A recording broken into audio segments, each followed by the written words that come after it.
7, 6, 5, 4, 3, 2, 1. You'll never have the sacred stone. Oh, this you crazy mother. The Savachi syndrome, I'm telling you, I'm like, well, holy shit, that was crazy. Wait for it. Thick and slick.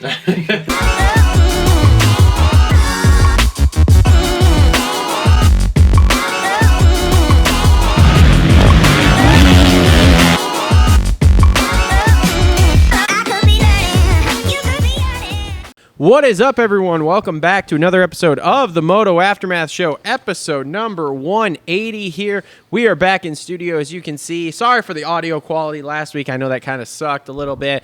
But hey, we were just trying to kill two birds with one stone. We had a 3.5-hour drive. We had stuff to talk about. Might as well try to loop it all into one. You live and you learn, and we learned that the audio quality there definitely not the best. I think the video turned out okay, though. You're right. The quality, obviously, you could hear what was going on in the background, but I watched a little bit of it 2 days ago. And, like, usually when you watch videos like that, something looks stupid or something looks bad when you try to do dash videos. And I think it turned out okay, but you're right. The audio was not great. I don't know if we were getting vibration through the dash or if it was tire noise on the road. I'm not really sure what we were picking up. To me, it sounded like your tires. Yeah, it did me too. So probably that. Sorry, again, we'll try to make that better if we do that type of show in the future. But hey, we're back in studio now with the better audio recording, same video recording. Anyway, like I said, episode 180. Before we get started here, we got a jam-packed show. We got Privateer hero Kevin Moranz coming up to talk to us about his day out at Paula 2, Fox 2, whatever you want to call it. We got the YouTube legend Johnny Effin Hopper coming on tonight to chit-chat with us about all sorts of fun stuff. Most controversial person on YouTube. Most controversial person on YouTube when it comes to something about carrots and ears, and oh boy, I'm confused with that. But anyway, before we get started, let's thank our sponsors. So first off, I'd like to thank our presenting sponsors. Start off, BC.Pizza, BC.Pizza. If you're in Kalamazoo, Portage, Plainwell, Otsego, Allegan area, make sure to check them out. Gourmet pizzas and junk. We had a car show there today. You had a car show there today? Yeah, I wasn't there, but we had a car show there today. Nice. How'd that go? You don't know. You weren't there. So no, but I know that we had pretty much the whole entire parking lot set to be blocked off. Sick. They were bringing in a bunch of people because the Kalamazoo show is coming up soon. Yes. And I know a bunch of those dudes from the Hot Rodders Association were going to come. Yep. So, yeah. Well, it's funny because, like, 1 o'clock, I completely forgot about it. And then 1 o'clock rolled around. I was like, oh.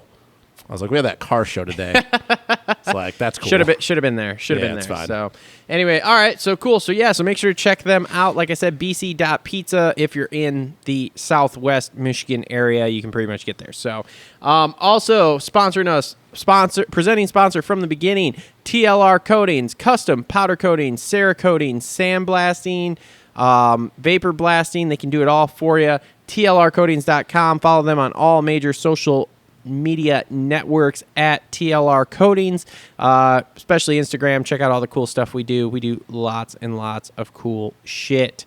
You can ship your parts right to us. We will coat them. We will take the time to go over with you what you want to do, how you want to do it, and give you a price that's pretty much dialed in before we even get started on it. So that way you pretty much know what you're paying. Make it look pretty. Make it look pretty.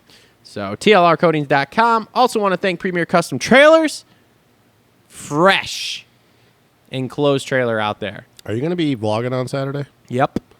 100%. All right. I was just wondering because, like, I don't know if did you already do a video today or like when you picked it up or?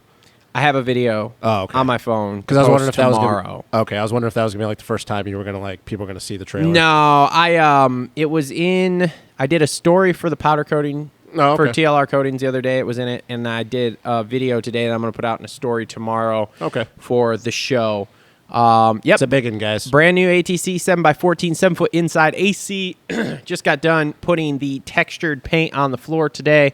I got some wheel chocks and some tie-down things to go in there tomorrow. Yes, I know I can get wheel chocks and tie-down holders for E-Track.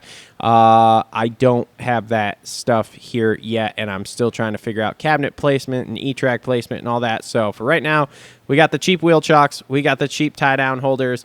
We got some wood screws. We got some metal screws. We're going to just screw shit into the floor, put it in there, basically run it as just an extension of the truck at this point. It'll be dialed in for next year. It will be. I've got a cart full of shit on eBay. Loretta's 2022. Shelves and stuff. Anyway, yeah. So again, thanks to Premier Custom Trailers for that. Justin, do you need a trailer? Sure. Is it commercial or residential? 53-footer. Sick. Well, Premier Custom Trailers has what you need. They work with the best manufacturers in the industry and specialize in all your trailer needs. Sales, service, parts, or rentals, they do it all. PremierCustomTrailers.com. Located 5 minutes south of Kalamazoo on US 131 in Schoolcraft, Michigan. They put the custom in customer service. By the way, got a sick deal on that thing. He told me the other day when I picked that up, if I were to order that exact same trailer right now, it would take me 9 months to get it, and it would cost me $4,000 more than I paid for it.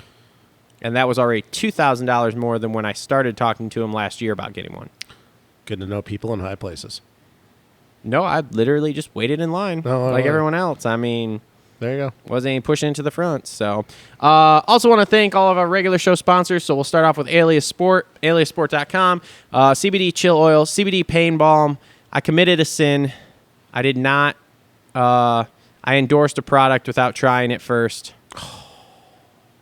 You're American, so it's fine. I fucked up, all right? It won't happen again, all right? Yeah, still haven't tried it yet? No, I've tried all these now. Oh. I used the chill oil one night to sleep. It definitely helped calm my brain down a little bit. Did you do the full droplet or like the half droplet? I had about 3/4. I was Okay. trying to get a full one because I was like, I need all this. Was But, this after we got back? Because I no, remember it wasn't that night. It was Okay. the next night, I want to say I used it. No, that night I wanted to get up and cycle in the morning. Oh, It's because I felt like crap yeah. for the way I ate while we were in Indiana. And that Taco Bell we had on the way home. yeah, that Taco Bell. So anyway, yeah, so I have used that. I have used the pain balm too, because my legs were sore after riding on Tuesday. I think it was Tuesday. I don't know. Anyway, one day this week. Yeah, no, stuff works great. Chill So- oil works. I have not used the double pain balm yet. I use the regular pain balm on my ankles. Yeah? And yeah, no, it Works started- awesome? Yeah, it worked. I think started working within like 40 minutes. Sweet. So yeah, no, it's the product I didn't definitely really keep worked. track of time. I just noticed that Yeah. the pain was subsiding. So Yeah. anyway, great stuff there from Alias Sport. Also want to thank Complete Racing Solutions. Now I know I said I would never promote anything that I haven't used, and we're going to stick with that because I have used mucho advice from Coach Rob with my training, mostly because I got fat and out of shape due to COVID. It's okay. So I had to get back in shape. It's coming out for the Hangtown show, right? Yes, he'll be on next week. Cool. So anyway, CompleteRacingSolutions.com. They will help you out, get dialed in with your fitness. If you want to just lose weight, you want to just get a little healthier, you want to, be a pro racer, Be a better human. be a better person. They can help you with that. And like I said, their services do work because I have taken much advice from Coach Rob on how to train. I have translated it into my own deal that I do because I've been training for a long time and I have a pretty good idea of things, but my body is changing because we're getting older. And yeah, I'm here doing it. So they can actually help you. And if you listen and pay attention, you can actually, use their stuff and actually get in shape. Now, if you don't pay attention, then you probably won't lose weight. You probably won't gain fitness, and you probably won't Just see be the same results. average human you're being right now. Be the same piece of shit you are right now. So, whatever.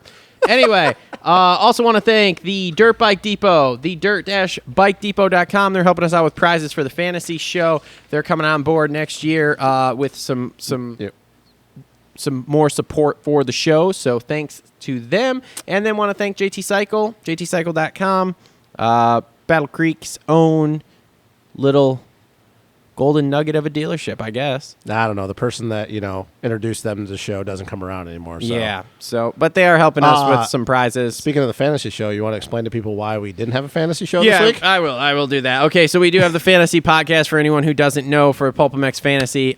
We do the show usually so what we usually do is we record the show on Thursday night. So what happened this week is, for those of you who don't know, Michigan is kind of a shit show as far as mandates and everything go for an understatement. school.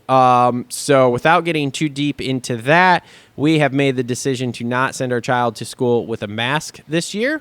And so we have been kind of playing the game of trying to find a school that doesn't require those. In all fairness, she suffers from headaches, nosebleeds, and nausea when she wears the mask all day. And amazingly, if she takes the mask off, all those three go away. So anyway, so we have been trying to find a way around that. Well, the first school we were going to go to decided the day we were signing up for it that they were going to mandate it. So we decided to go away from that school. Second school we went to got threatened by the state the next day. So we went away from that school, and now we are homeschooling. And we had a meeting for homeschooling on Thursday night that went until almost like 9 o'clock, and we usually record about 8 o'clock, 8:30. And I completely forgot, actually, until I got out of that. I didn't even have any service in there until Yeah, I was wondering what was going on. yeah, dude, until I left about 9 o'clock, and then I saw your text, and I was like, oh, shit. I had zero service. So anyway, so we didn't record Thursday night. I said, no problem. We'll do it Friday night. Friday night rolled around, and I fucking forgot. Then I get a text from him tomorrow or yesterday going, dude, I fucked up and totally forgot about the fantasy show. And I go, well, it's 2:30 on Saturday, so it doesn't really matter now. Yep. So anyway, yeah, so that was totally my fuck up. I do apologize. We will announce the winner of the prizes from the glove box giveaway for Iron Man and for Paula 2 here on the next show. We will do one on Thursday. Don't worry, I promise. We will do one on Thursday. So yeah, so that'll be a thing. So anyway, make sure to check us out on all the major social media. If you guys want to support us in a monetary sense, there are merch links, Amazon links, and Patreon links in the description below. If you guys from YouTube want to listen to this, because I know it is a 3-hour show, so it is pretty long. If you want to listen instead of watch, SoundCloud, Apple Podcasts, Spotify, Google Podcasts, we are on all of those. And there's that. My leg is bleeding like crazy. I don't know what's going on. But let's call up Privateer Hero. That's weird. Kevin Moranz here. Jesus Christ. He's already called me and texted me 3 more times. Like, what a dude. God, he wants to talk. Apparently. Jeez. Maybe he was just happy about his day. I gotta fix my leg here. Maybe he's just happy about his day. Once we get him on the show here, I gotta go fix my. I don't know what's going on with my leg here. Hello. Bro, I'm bleeding out of my leg like crazy. Oh I my don't know God, what's going dude. on. Yeah, I don't know what your deal is right now. You're what? I don't know. My leg's bleeding like crazy. I'm not sure what's happening. So talk to Justin about your day. How's it going, Kev? What did you do? He doesn't know. We literally just started the show, and then he looks down at his leg, and it's just bleeding like a sieve. It's like covered in blood. I don't know what you want from me. I don't know. He probably has scabs, picks them. I don't know what his deal is. Like, is it like gushing blood, or is it just bleeding a little bit? No, it's just bleeding a little bit. He's exaggerating. Oh, you little weenie. Travis, he called you a weenie. So anyways, Kev, talk about your day, buddy. It looked like it went pretty well. Hold on. What did he just say? What did you say? What'd you say? He said he was going to punch you in the dick. Yeah, so my day went pretty well. I mean, honestly, like, pretty well, all things considered, right? Okay. So not very many people knew, but I was kind of under the weather a little bit this past week. You didn't have big C, little V, did you? What'd you say? You didn't have big C, little V, did you? Oh, hold up. What are we talking I didn't hear you. Never mind, Kev. Never mind, buddy. Keep going. Kev just said people didn't know that he was under the weather this week. Oh, boy. Yeah. Well, COVID's going around. Oh, God. Just a little bit, like sniffles, that kind of deal, right? So, and it was pretty much gone by Thursday, but clearly it had some pretty decent effects on me because, like, after qualifying 2, I was done. Like, I was tired. I was ready to take a nap. Like, I just didn't feel super great. Yep. So I was like, this is going to be a long day. And obviously, how I was feeling and whatnot on the bike and how awkward the track was, it was just like things are kind of toppling on top of each other of just, like, not feeling great. Mm-hmm. But it is what it is. Everybody's probably feeling the same way. I didn't know if it was the heat or if it was from my sickness earlier in the week, what was affecting me, but it didn't feel super great. Yep. So long story short, go out in Moto 1, and I didn't really know if something was wrong. So, like, I go out there, and I get a pretty decent start, and I'm kind of trying to send it a little bit to stay up there with the top 15, top 10, that kind of deal, and made some sketchy mistakes just with some holes that were on the track. Yeah, track looked brutal. And then dude, by the 4th lap, I was zapped. I was out of it. So I just hung on for as long as I could and just fought my ass off and tried to keep the top 20 position. Ended up 18th, which was decent, but it kind of irritated me because I was like, dude, like that should have been an easy top 15 moto for me. Yep. Probably even better, right? Yep. So, but at the same time, I was like, you know, coming off of just putting my body through hell last week for the first time in a long time. So it's probably not feeling the best. I was a little under the weather, caught out. I was like, all things considered, I have to try to be happy with that. So I knew second moto that I don't have the energy to push as hard as I can, right? So I was like, I just managed the race way better. Came out, got another pretty decent start, running like, I think 12th for a good little while. And then just paced myself. And there's even a couple guys that got around me in the beginning that I was like, you know, if I try to push right now to get back around them, it's going to go bad. So I was like, I just stuck with my race and kind of figured the few that did pass me, I was like, I didn't really expect them to go full on the whole time. I kind of expected them to peter out a little bit. And luckily, that's exactly what happened. I got those positions back at the end of the race and ended up 16th. So, and then ended up 16th overall, too. So, I mean, I can't be disappointed with that. You know what I mean? Yeah, dude, that pack of like you, Hubert, Surratt, Kessler there for a little bit, the second moto, LeMay, Meshy. Like, dude, that, like, Wageman, that pack of you guys, like, literally, like, obviously because they didn't show you guys too much, but, like, on the live timing, it literally looked like you guys were within, like, 5 seconds of each other from whoever was leading the pack to whoever's in the back of that pack, like, the whole entire time. We were all right there. But that track looked brutal, too, though. Dude, that was, quite honestly, probably the dumbest track on the road. Well, you know, that's Paula. Well, it was just so, like, okay, I can't complain too much because everybody had to ride it, right? But it was kind of a consensus through the paddock that everybody was kind of not stoked on it. Just because it was real awkward. You know, you had off cambers everywhere. It was kind of skinny, kind of one line at some of the hills and whatnot. But, yeah, dude, it's weird. But at the same time, I'm not a California person, so I probably just didn't like it because I'm not used to anything like that. You know what I mean? Yeah, I'm going to assume, though, that everybody, like, the moment they told everyone, hey, the track's going backwards today, everybody's kind of like, is that really a good idea? Are you in a windstorm? What's happening over there? Oh, sorry. I'm on the beach right now. Oh, wow. Wow, life is tough rough to be life. Kevin Moranz right now. Rough life. Jesus. God. Man. Hey, you're a part of the team, so I got to make sure that, you know, I provide the content because that's what you're a part of. Yeah, something like that. So how was fishing this week? It was legit, dude. Yeah? So when does this get posted? Tuesday at 2 o'clock like normal? Alrighty. Did you just break the chair? I did. Jesus. What? Justin just broke his chair. Anyway, back to fishing. Yeah, you'll see some stuff in the vlog that we have coming out this week. That's kind of interesting. But no, dude, it was fun. It was cool. Did you catch like a 3,000-pound marlin or what? 3,000? We definitely did not.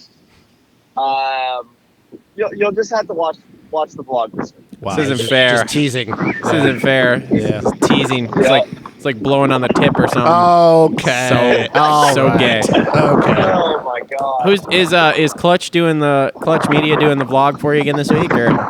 Yes, sir. Nice. So, yeah, we got some. What'd you think of the one last week? You like it?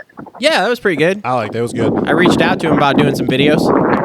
He said no. Oh yeah, that's right. You told me that. Yeah. So, hopefully we'll make some stuff happen here. So what's the goal for Hangtown? Dude, if I can feel good, there should be no reason why I'm not on top. What do you say? What'd you say? Sorry, the fucking wind from the beach you're sitting From the on. beach in California. Yeah, Sorry. Here, is that a little bit better? maybe. I don't know. Bury your head in the sand. But, yeah, pretty much, and put it behind the back. There you go. I'd have to be honest, man. If I feel good, there should be no reason why I'm not in the top 15. Yeah, probably. Where were those starts yesterday? I wanted to see the start on TV. Wow, and that start was stupid. So Well, the start was dumb. Yeah. The start was stupid, but I think I was like top 15 in both starts. I think. I was looking for the number 85 out front, bud. look, Well, I have some good photos. I'm right next to all the boys, but I was on the outside, so I got pinched. Well, I'll send you the photo. yeah, send it to me. I can use it for the post for this show. It'd be awesome. The show. So how many times have you ridden Hangtown?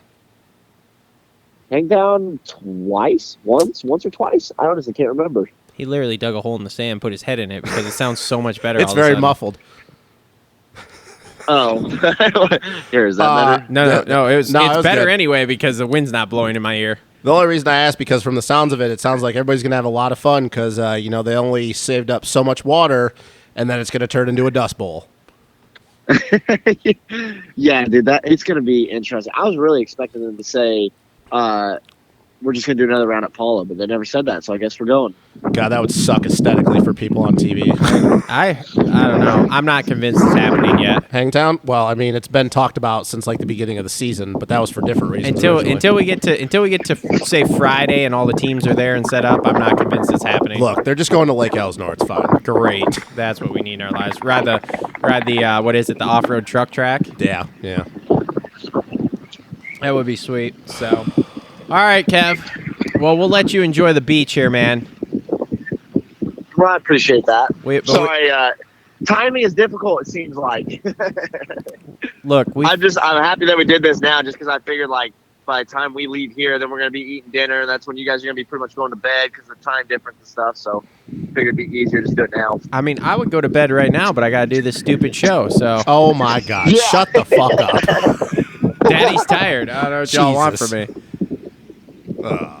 So, Oh my goodness. all right. Well, yeah. thank you, sir. We appreciate it. We'll check in with you next week after wherever the fuck you guys ride at this point, Couple because top 15s. who Yeah. knows where we're going. So,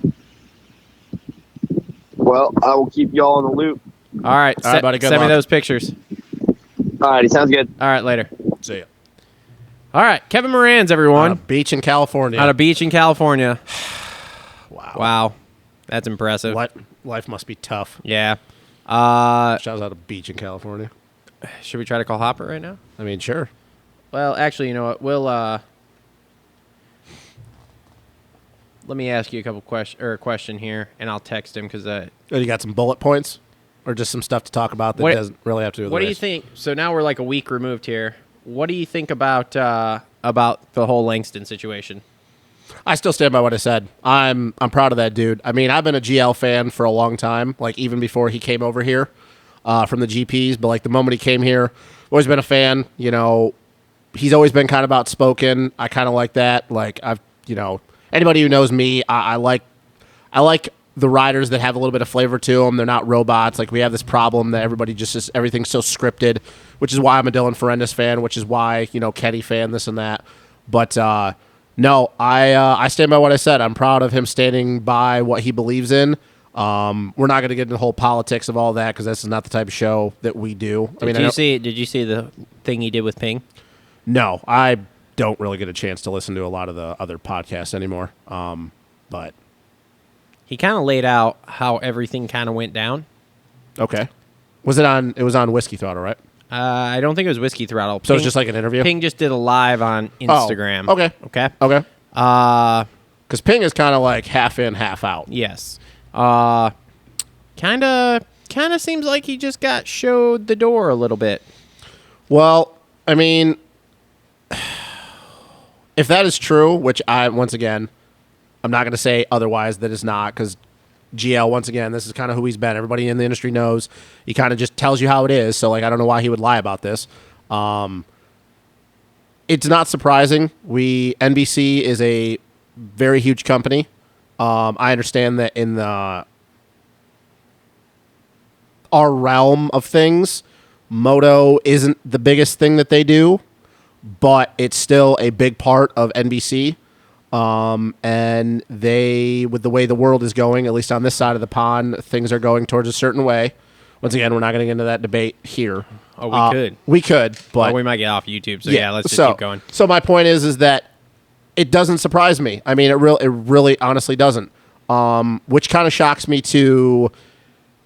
If he got shown the door because of his views on that, or if he just got shown the door because they're like, hey, like, it's not like he says bad things. He doesn't talk shit about riders. He doesn't talk about pop. Like, he gives he kind of rambles sometimes, but let's be honest, like, there's not a lot of dudes that you can get that have his accolades to come do something like this, especially during the summer, you know? So it kind of surprises me that they got Fro, because even though Fro has always been down this, people forget Fro, like he was a Supercross announcer. He did the Outdoor Nationals for a long time, you know, with Ralph Shaheen. He was one of the first ones to do it with Weege. Fro kind of is in the same boat as GL on this stuff. So, like, it kind of surprises me a little bit. But I'm going to be honest with you. I think that Fro is just the replacement. I don't think he's going to be doing the Outdoor Series next year. I think that they were in a bind. They probably paid him a pretty decent amount of money because they needed another guy. But Fro has been very open that, like, that's in his past life. Whoa. Let's rewind. Reverse rewind here. Okay. You think they paid him? Yeah. Oh, for sure. Not a chance. See, I completely disagree with that. Fro doesn't do anything for cheap, or actually for free at all. Like, I mean, they may have paid him. I don't. When you say a lot of money, Well, that is fake news. It depends on what you consider a lot of money, but he definitely didn't do it for free. If he got more than $500, I'd be surprised. Oh yeah, he definitely did. I know people that know Fro pretty well, and he's not the greatest guy that people like to pretend he is. He kind of is a dick. So he dude, and I like Jeff Epic, I really do. Boy. But he doesn't do things for free. He just doesn't. Should we call him? If we had Fro's number, I'd be all about it, because I'd like to ask him just more about party stories back in the 90s. We're not going to get that in public. But no. So anyways, as far as the GL thing goes, I stand by what I said. I am proud of him. He stood by what he believes in. I don't think you'll ever see him on TV commentating a race ever again, because he really doesn't need to. I mean, he's got enough going on with his dealership as it is. I don't think there's anything else to be said. I mean, if I'll have to go and listen to, or, well, I don't know how I'd be able to find it, because it was probably Instagram Live, right? It was, but... So, actually, if you go back and watch, Hopper did a video about it, who's coming up here. Yep. Hopper did a video about it, and he played part of it. Okay. Where GL kind of tells the whole story of how, like, everything went down. So here's my question for you. This was brought up on our buddies Cooksey and the Coach podcast. The most recent one? Yeah, which, Okay. by the way, they went off on COVID on their thing last week. They are no longer on YouTube. No shit. Oh, yeah. They got taken off? Uh-huh. No. Censored. Wait. So have you talked to Coach or Chris about this? No. I listened to the show. Well, It was awesome. Chris has got enough It was going awesome. on soon. Oh, hey, look. Friend of the show, Johnny Hopper. Your ears were ringing, buddy. Johnny Hopper, welcome to Moto Aftermath Show, bud. We were just talking about you. Hey, what's up, Travis? Hey, we were just talking about your video there, my co-host Justin and I, about the JL. video you did about Langston there, because I was asking his thoughts now that we've seen kind of like some follow-up videos with the whole Langston thing, and kind of how he basically got shown the door without getting shown the door, I guess, if that makes sense. It does. So, yeah, we're trying not to dive too deep into. So let me ask you this: are you still on YouTube, or have they cut you off too because of your video about the whole COVID thing? No. Surprisingly, I can still post. My buddy Cooksey, he's had one of his videos taken down. Yeah. I was just listening to their podcast where they were talking about that. I was like, oh God. Yeah, and I was surprised that none of my stuff that was taken down. So. Yeah, no, because you dove into it a little bit with the first. Haven't you done 2 GL videos, and like the first one you kind of dove in it a little bit? Yeah, on just personal. Yeah. It doesn't matter if it's biasism personal or towards- whatever, Johnny. yeah. They'll take you off. You can't talk about it, all right? Well, I was deleted from Facebook because of some of my political views, and that's fine. Oh But, man, yeah. I haven't got that yet. I don't even think I've had I haven't had a ban yet, which is surprising. I had a friend 'Cause- that during the election stuff, like literally every other week, he was just off. Oh, dude, I post some shit on Facebook. Oh. and I haven't gotten knocked off there yet, which I'm amazed because everything I post is That just shows you not there's probably stuff we can talk about on YouTube right now.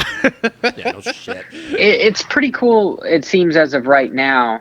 Maybe it's just because of the internet's algorithm that it points you in direction of sort of like-minded individuals. Yep. It just seems like there's quite a bit more of people speaking out about what's going on, which is cool to see. And it just seems maybe we're living in an era where it's best to try to get your information from multiple sources, where we used to just think the newspaper, had all the facts, and then we just thought that the news was telling you the truth without any sort of hidden agenda. But not to go totally political, it's funny. Journalists are starving at the moment because of YouTube and social media, TikTok, you name it.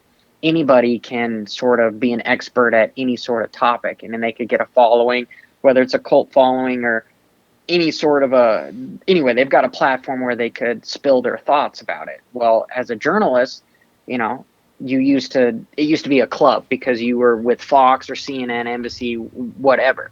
And so now, in order for them to make money, they take whatever possible story that they can have. And sometimes we've got big corporations that are saying, hey, we will pay you $500 for this article if you spin it this way, and do. And so they all get together, and then it's misinformation from the start. But as long as you have a little bit of a fact checker at the bottom, well, then it's presented as facts. And maybe it's just the human condition, but we want to try to be a part of a group. It's how we survived. The whole hunter-gatherer for the last 200,000 years, that's how we survived. Is the pack survives while the lone wolf dies type deal. Mm-hmm. And so we just look for one output, and then boom, it agrees with us, and we're good. Like, man, I could Google right now reasons as to why I'm going to die of cancer, and I'd find plenty of reasons to freak me out. Or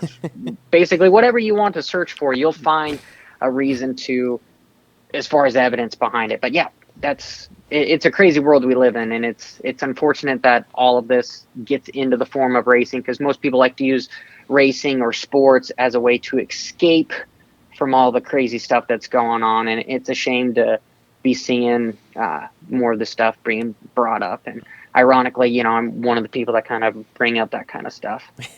I mean, hey, you're right up there. It's I believe, like Cooksey, you, us.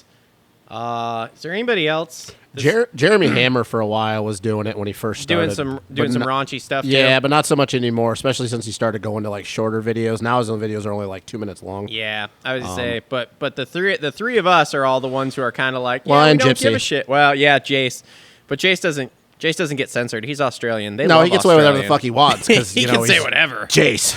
So, I mean, shit, he did. Well, he's living in a country that's censoring everyone pretty much, as far as you got to have a passport, vaccine, and I know the whole country's kind of going down. I love their Sky Australian News, where they just shit on Biden, but then their own government is just not really doing anything different. Yeah, at least we don't live in China. Yeah. You know what, guys? Let's not make this a political podcast. So back to the moto stuff here. Yes. So anyway, off the Langston topic, because that's just a shitstorm. Hey, did you see the official press release? Guess what? We're not going to Italy. Oh yes. Okay, Johnny, we'll bring this up first here, buddy. Because nobody thought that was going to happen. What are your thoughts on the whole MXDN and we're not going now?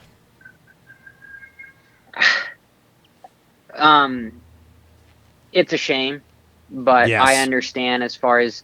We live. God, I'm not trying to be political anymore, but it's hard not to. Well, especially with this topic, it really is. Yeah. We live in an era where it's the path of least resistance. We'd rather not piss off anybody, and so the only way to really not piss off anybody and like really do the wrong thing is by just forfeiting everything.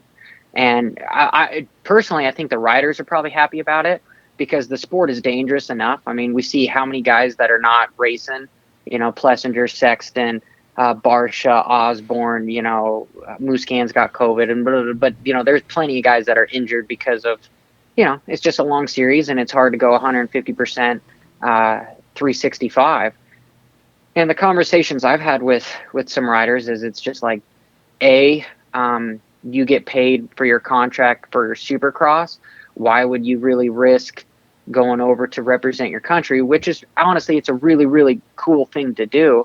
But at the same time, making your life directly better you don't want to go up there and then accidentally have something happen to where you tear your ACL or something and you're out for 6 months, when that was your bread and butter was Supercross to survive and, you know, make a living off of. Kinda So like when Anderson sometimes got it's landed best. on.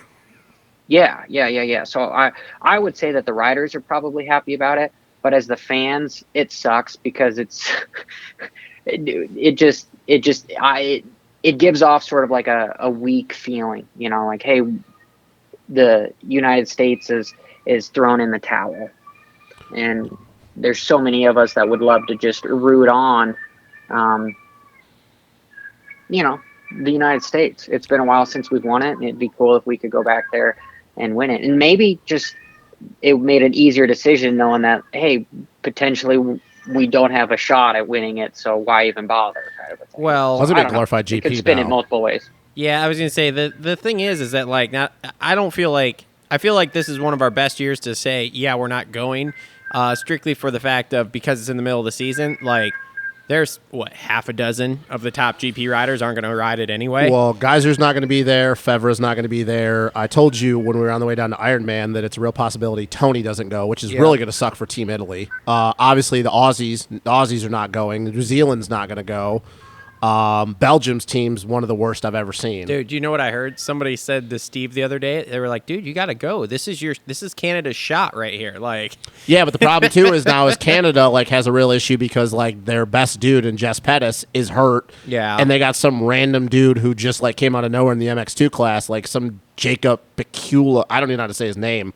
Like. Dude, let's have Ronnie Mack and Travis go back for Puerto Rico and win it. Well, you you want to know something that's funny is they're actually talking about setting a Puerto Rican team, though. well, yeah, Puerto Rico doesn't give a shit. Yeah, but, like, I find it funny that Puerto Rico, they would somehow muster up enough ways to get Puerto Rico over there, but yet, you know, we're not going to go.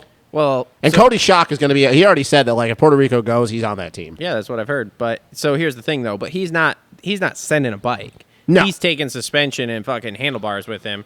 We're like Team USA, and this is who is Charles Caslew was that was who I was listening to the other day. Was talking to Steve about it. He's like, dude, we're like 3 weeks out from the race. Have you heard anything about anybody shipping bikes? This is before the press release came out that we weren't going. And he was like, well, nope, that's a good point because like in a normal year, 3 weeks would be cutting it close to ship bikes and stuff over there. Now you're talking COVID times where we all know the supply chain is fucked up and good luck getting anything anywhere.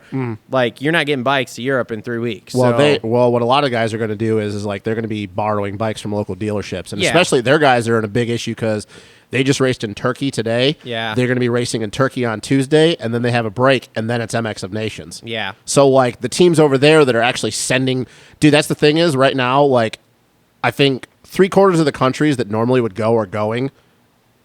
A lot of the teams haven't even been announced yet. No. Like, that's the thing. That's what I find funny. The main teams, Netherlands, France, and Belgium, the top 3 teams have their teams announced. Yeah. Well, here's another And thing. Marv is on the French team, but we know right now he has, and I do in air quotes, COVID. We don't even know if he's going to go now. And Tom Yeah. Viel is their MX2 guy, but like, I don't know if he's as far going as to go. the CDC guidelines, he'd be good by the time he needed. And Well, I don't even mean that, Johnny. I just mean in the sense like if he's dealing with all this shit and not like his stuff for Supercross is up in the air, why would he even go at this point? No, agreed. And I think all the other teams are sort of playing the path of least resistance. They don't want to say something and then have to have a press release to go, oh no, we're backing out. Oh yeah. I think they're just kind of hoping that it just gets delayed and every other team's like, oh no, we're not going to go. So then they don't look like the bad guys in doing it. But if I was Cody Schock, oh hell yeah, absolutely. The dude's not making a tremendous amount of paycheck right now. And so for him going and doing well, it would just make his stock all the more valuable. And for him to eventually get a better ride and actually start making money in the sport. So for him, oh yeah, that would be an amazing move. No matter what, if the Motocross of Nations has an asterisk at the end of it, sort of like how Osborne, his championship for winning during the other COVID deal. And a bunch of people are talking like that dude's going to retire, which I wouldn't blame him for it. But yeah, so the whole Motocross of Nations thing suck. And but again, with everything going on in the world, I think everybody is honestly okay with potentially not having it. As long as everyone is in the agreement of nobody's going to show up kind of a thing. I mean, Travis, you know how like important this event to me is, but like I think for the first time, and God, I don't know how long, probably since I got into the sport, I'm not going to pay attention to it.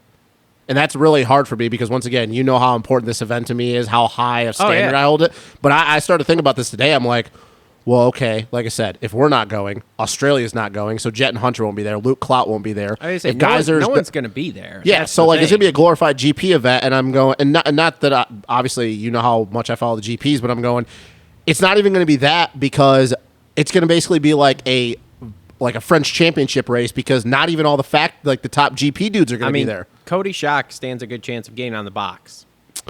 In the MX1, well, if you rode open class, yes. In the MX1, if you rode MX1, no, because you still got to deal with Hurlings, you still got to deal with Koldenhoff, you still got to deal with Jeremy Van Horbeck. Like he's not going to beat those guys. So if you rode open, I think it's a loaded question. It all depends on what kind of equipment he's able to be over there, and those European tracks are quite a bit gnarlier than what we have over here in the States. So I don't know I do think he's got a good chance.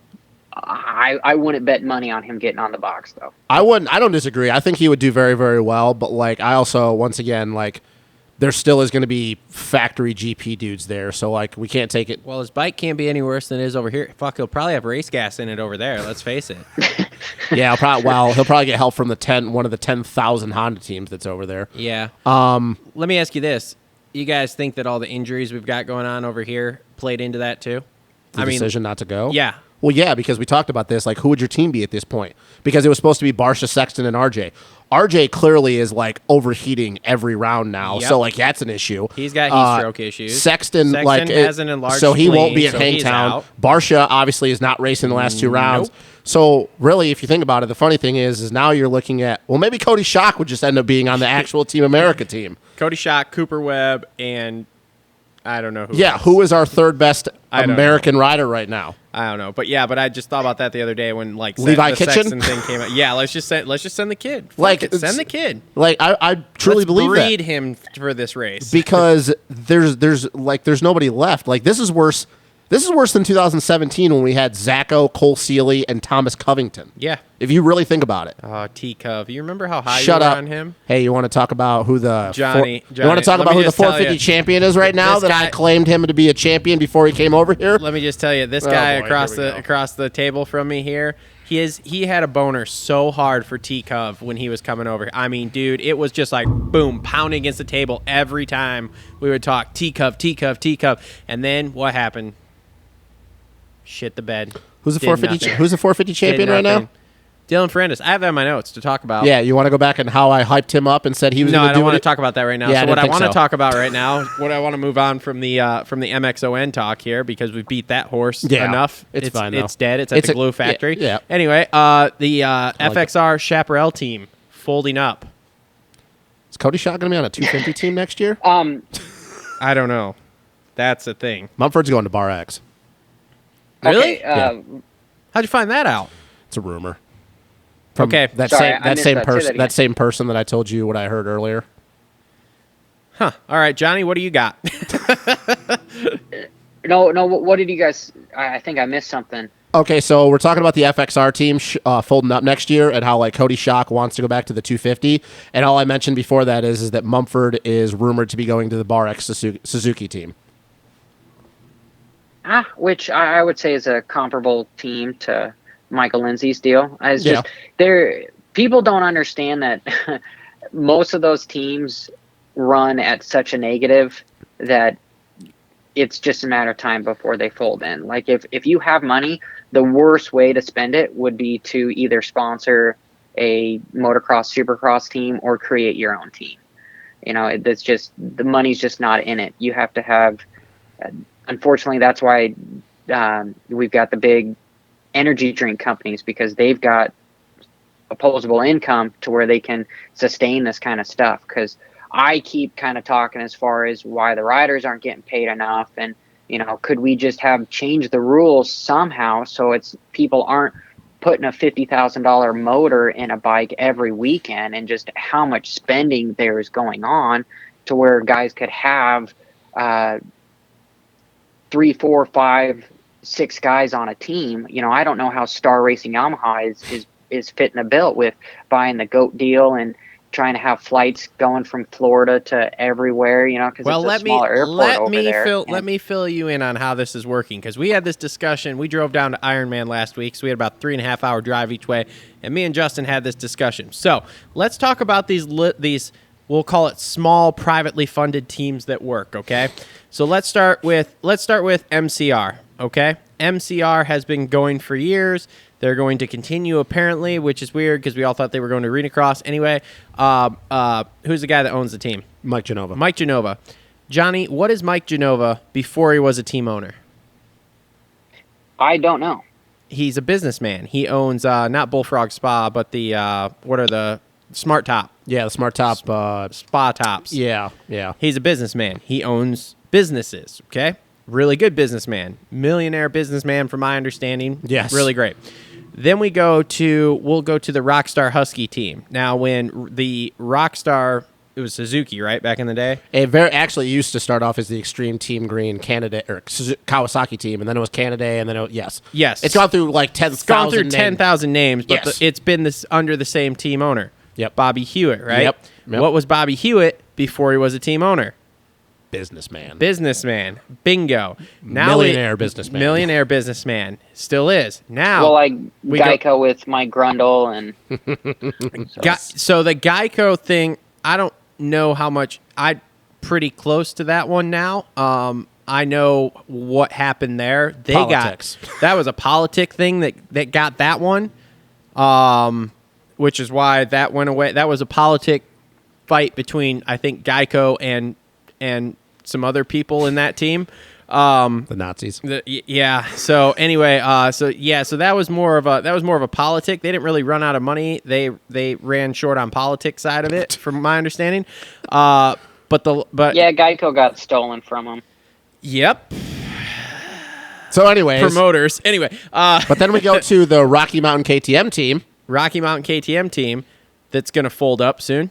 What is the person that runs that team? What is he not? A businessman.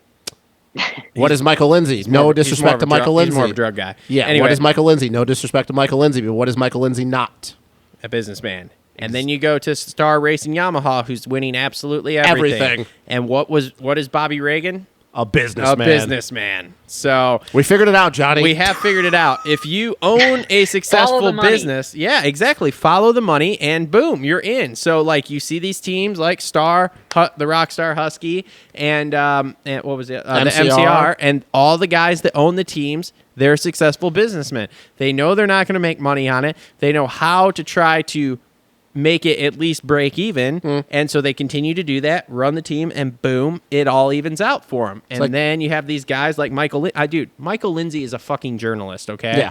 And I don't have any issue with Michael Lindsay, but I could have told you Stretches it too thin. when he started the team with the ideas he had, if he would have actually looked at it like a business, been able to run it like a business, and done the ideas that he wanted to do, if he could have continued to be a media guy slash content creator for the team and had the rest of the team stuff done for him, like what should have been, that team would probably still be around, because the content that he could have made for that team would have been awesome.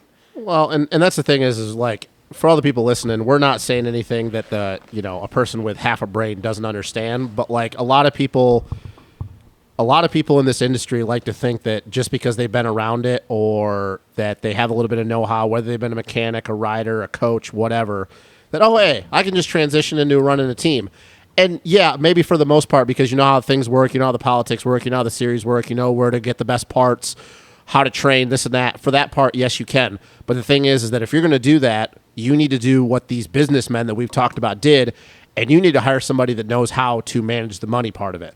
Because you're not a businessman. Like that, just because you've been in the sport does not mean you can run a team and have it keep going successfully. You may know how to do the stuff to make the team good, but that's as far as it goes. Like, you're not going to keep it going, and there's a reason why all these teams, since motocross came to this country, how many teams we've had come in and out and then be here for 2-3 years and then just they fizz because you have to know how to handle money.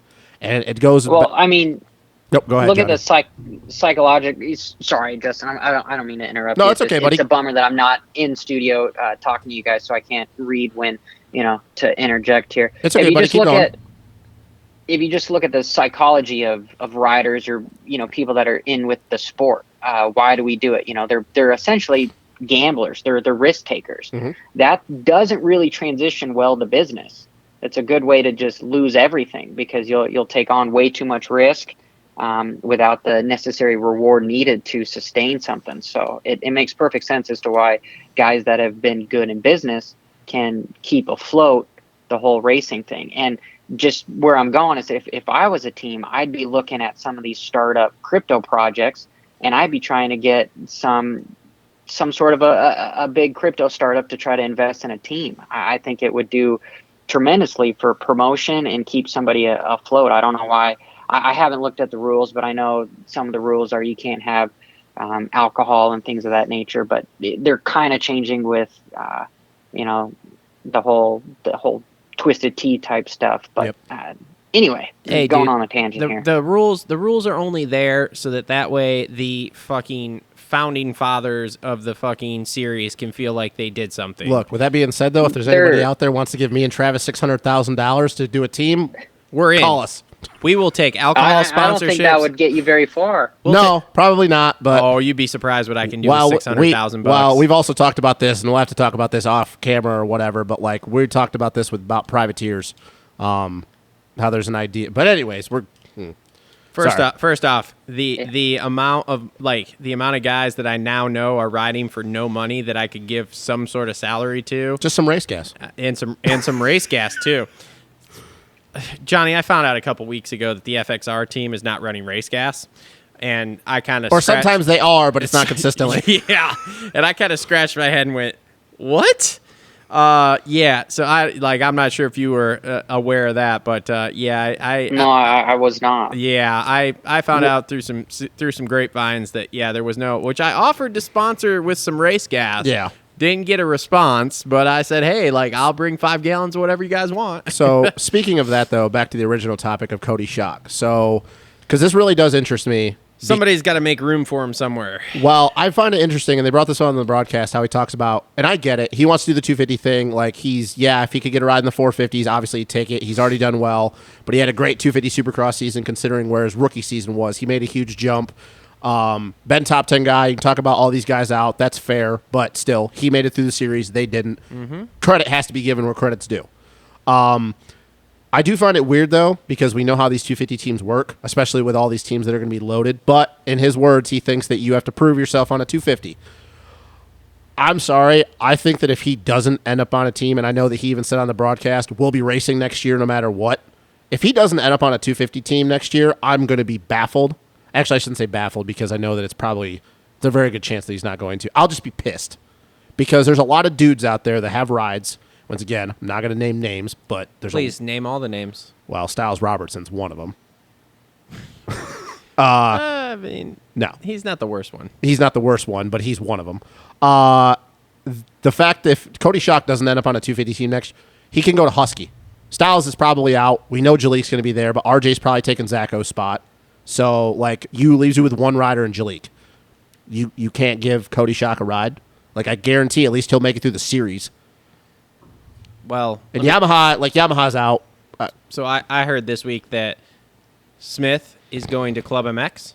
Okay. Yep. Which is weird because he's been an MTF kid his whole life. But anyway. Yeah, well. I'm here to tell you that if Cody Schock doesn't have a ride and Jordan Smith has a ride, I'm going to throw this fucking microphone across the studio. Well, another issue we're going to have is that with this whole Garrett Marchbanks and Addison's disease thing. Shh. We're not supposed to know that. Oh, my bad. I would maybe not put that out. I don't know if we were supposed to put that out. Oh, well, it's out. It's out. My bad. He's got a disease. That's what I keep hearing. Anyways.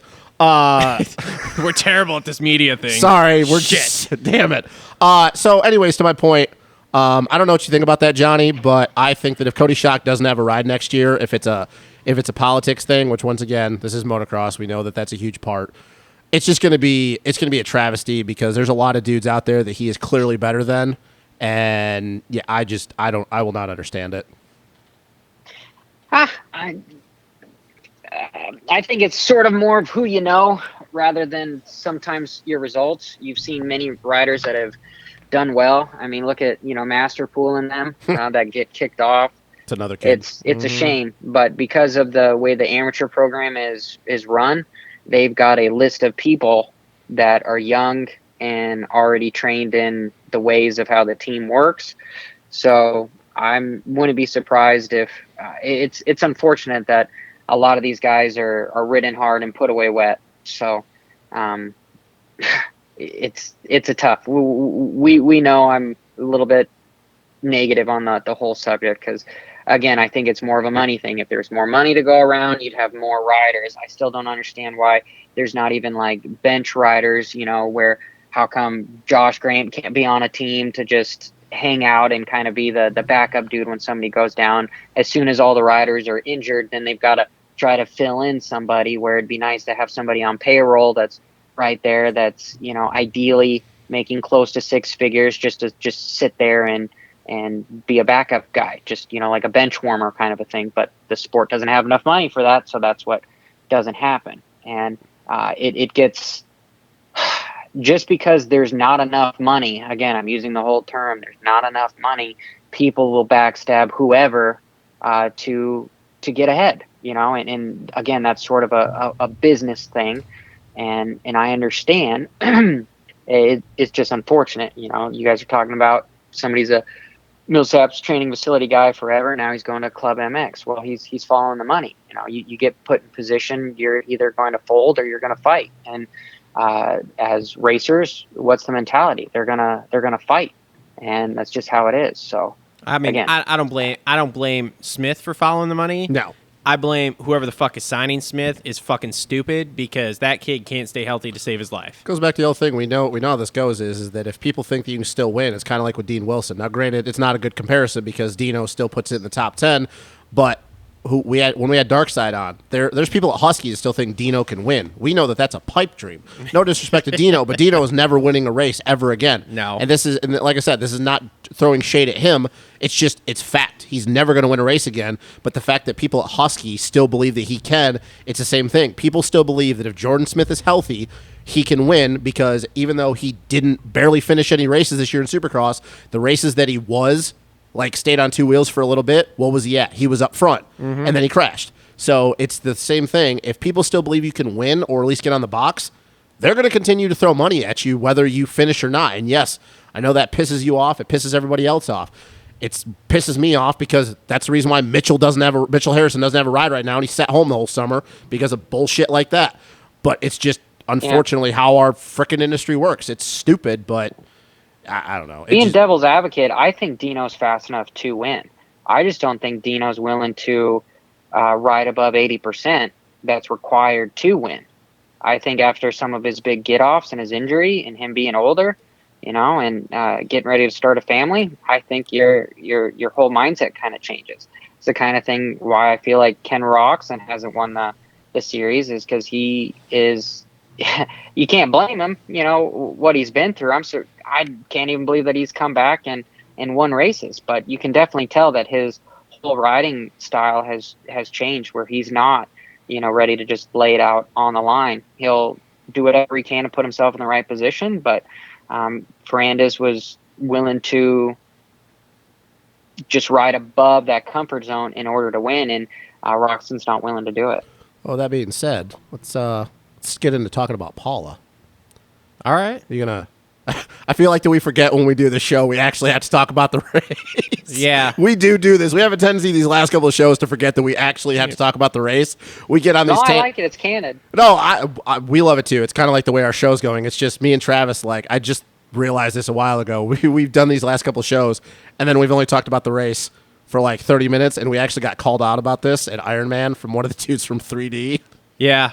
Some dude from So some dude from 3D, the guy who grills, I don't know what the hell else he did. I don't know. He's buddies with Chisholm and all them. He kept calling me a terrorist. What did he call me? An insurrectionist? I don't know. And I was a terrorist. He was like following us around the pits, calling us this. I'm like Full blown northeastern. Full blown from the northeast, like straight out of the wick. But he's like, what? The first thing when we went up there, we were gonna go talk to Kyle. He's like, oh yeah, you guys are from that talk shit radio show or whatever. And like for a second, I didn't realize that he was talking to you because I was like looking over there, and then I looked over at him. And I was like, oh, yeah. And he's like, yeah, I really like it when you guys talk about the racing, but all the other shit sucks. And I'm like, oh, God. So I guess we should talk about the race. So, Paula. You want to talk about 250s first? Because we kind of do that anyways all the time. Bro, how about Golden Jett? Golden Jett. I mean...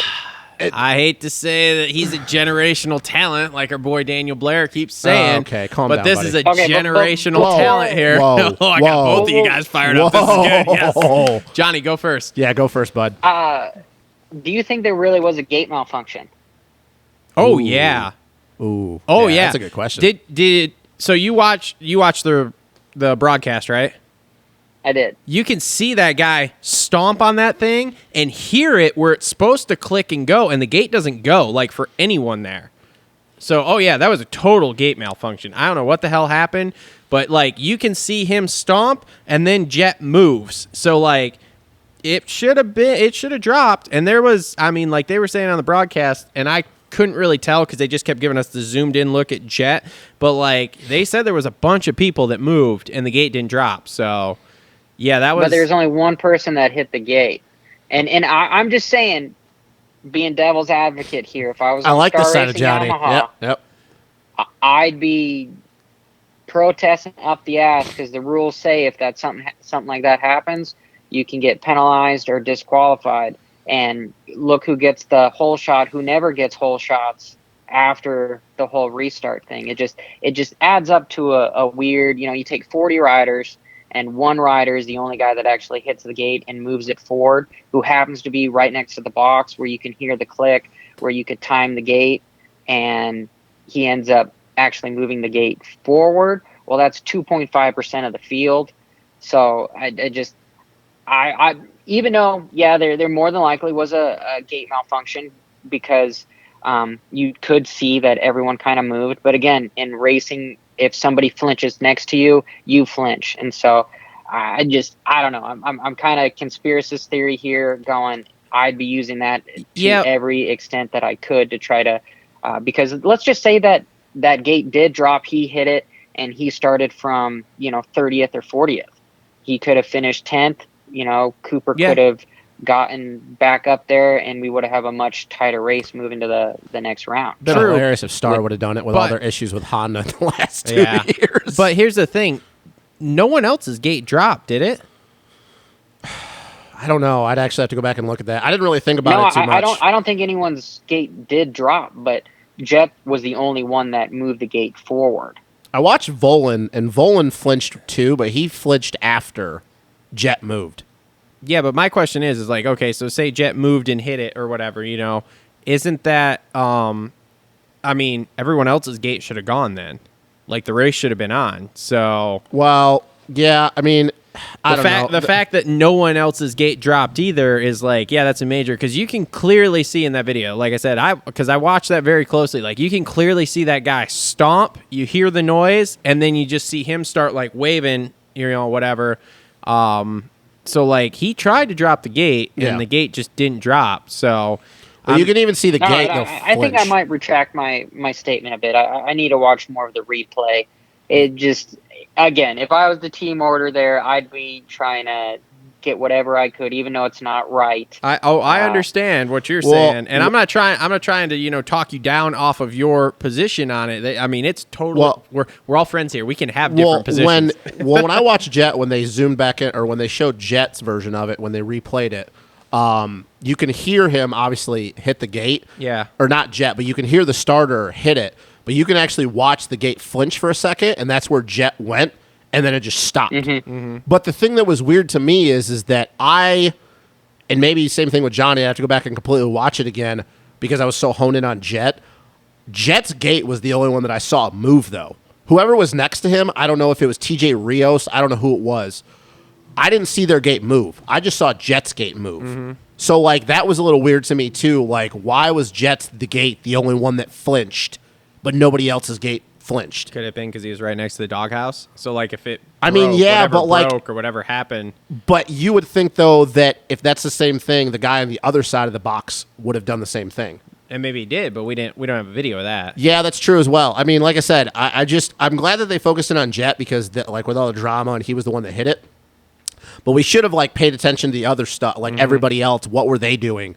Because I just did find it a little weird that Jett was the only one to hit the gate. Yeah. Now, they did make mention of the fact that Jett, when he's next to the box, he likes to listen for it. Yeah. Which, I'm not going to lie, like, it's loud, but I'm also going to call a little bit of bullshit that he can tune out all that other shit and listen specifically for that. I mean, honestly, I was surprised we could hear it on the That's what I mean. Like, if you really listen, like, you can tune it, you can hear it if you're next to the doghouse. That might be a little bit of a tell on some of those guys. Yeah. I've been to plenty of races where, that's the number one thing. Donnie Hansen used to teach me. He would say, hey, when you go to a race, you first go and you watch other people and you see if you can count if they have a consistent 1, 2, 3, 4 gate drops. And then, I've seen guys that count 1, 2, 3, 4, and then don't give a shit, and they wheelie and their front wheel comes over as the gate is dropping right below their in front of their rear tire. And it's a total timing thing. Well, my thing is, I always used to watch the other guy's gate, like, because my thing is I didn't want to get so honed in on my gate in front of me.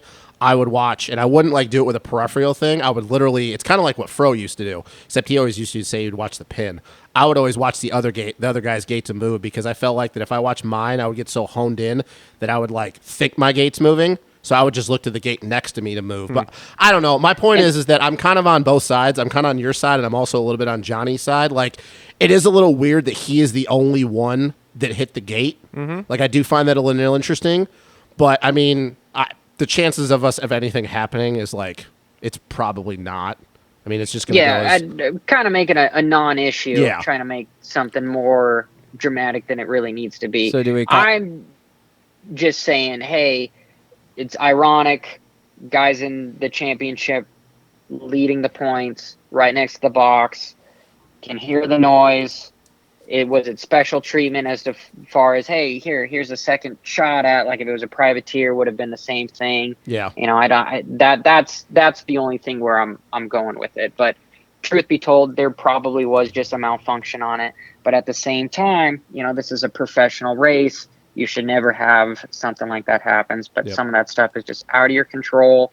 It's just ironic what happens, and then what happens afterwards with him getting a hole shot when he's not really known for ever getting a hole shot. Monster Cup, just interesting. 5 different times. Yeah. But yeah, for your point, Travis, though, as far as the Jett thing, like, there's nothing really to talk about. Like, he just had a great week, kind of like what he did Ironman. Generational talent, man. That's all there is to it. Okay, whatever, man. Yeah. He has crushed it the last 2 weeks. He'll crush it next week, and man, this title's going to look good Okay, on cool. us. He crushed it, but that doesn't mean he's a generational talent. When he wins his title, I'm going to be wearing a shirt next week on doesn't the mean show. doesn't mean he's a generational talent. Autographed, He's got to by win a the way. Supercross title before that happens.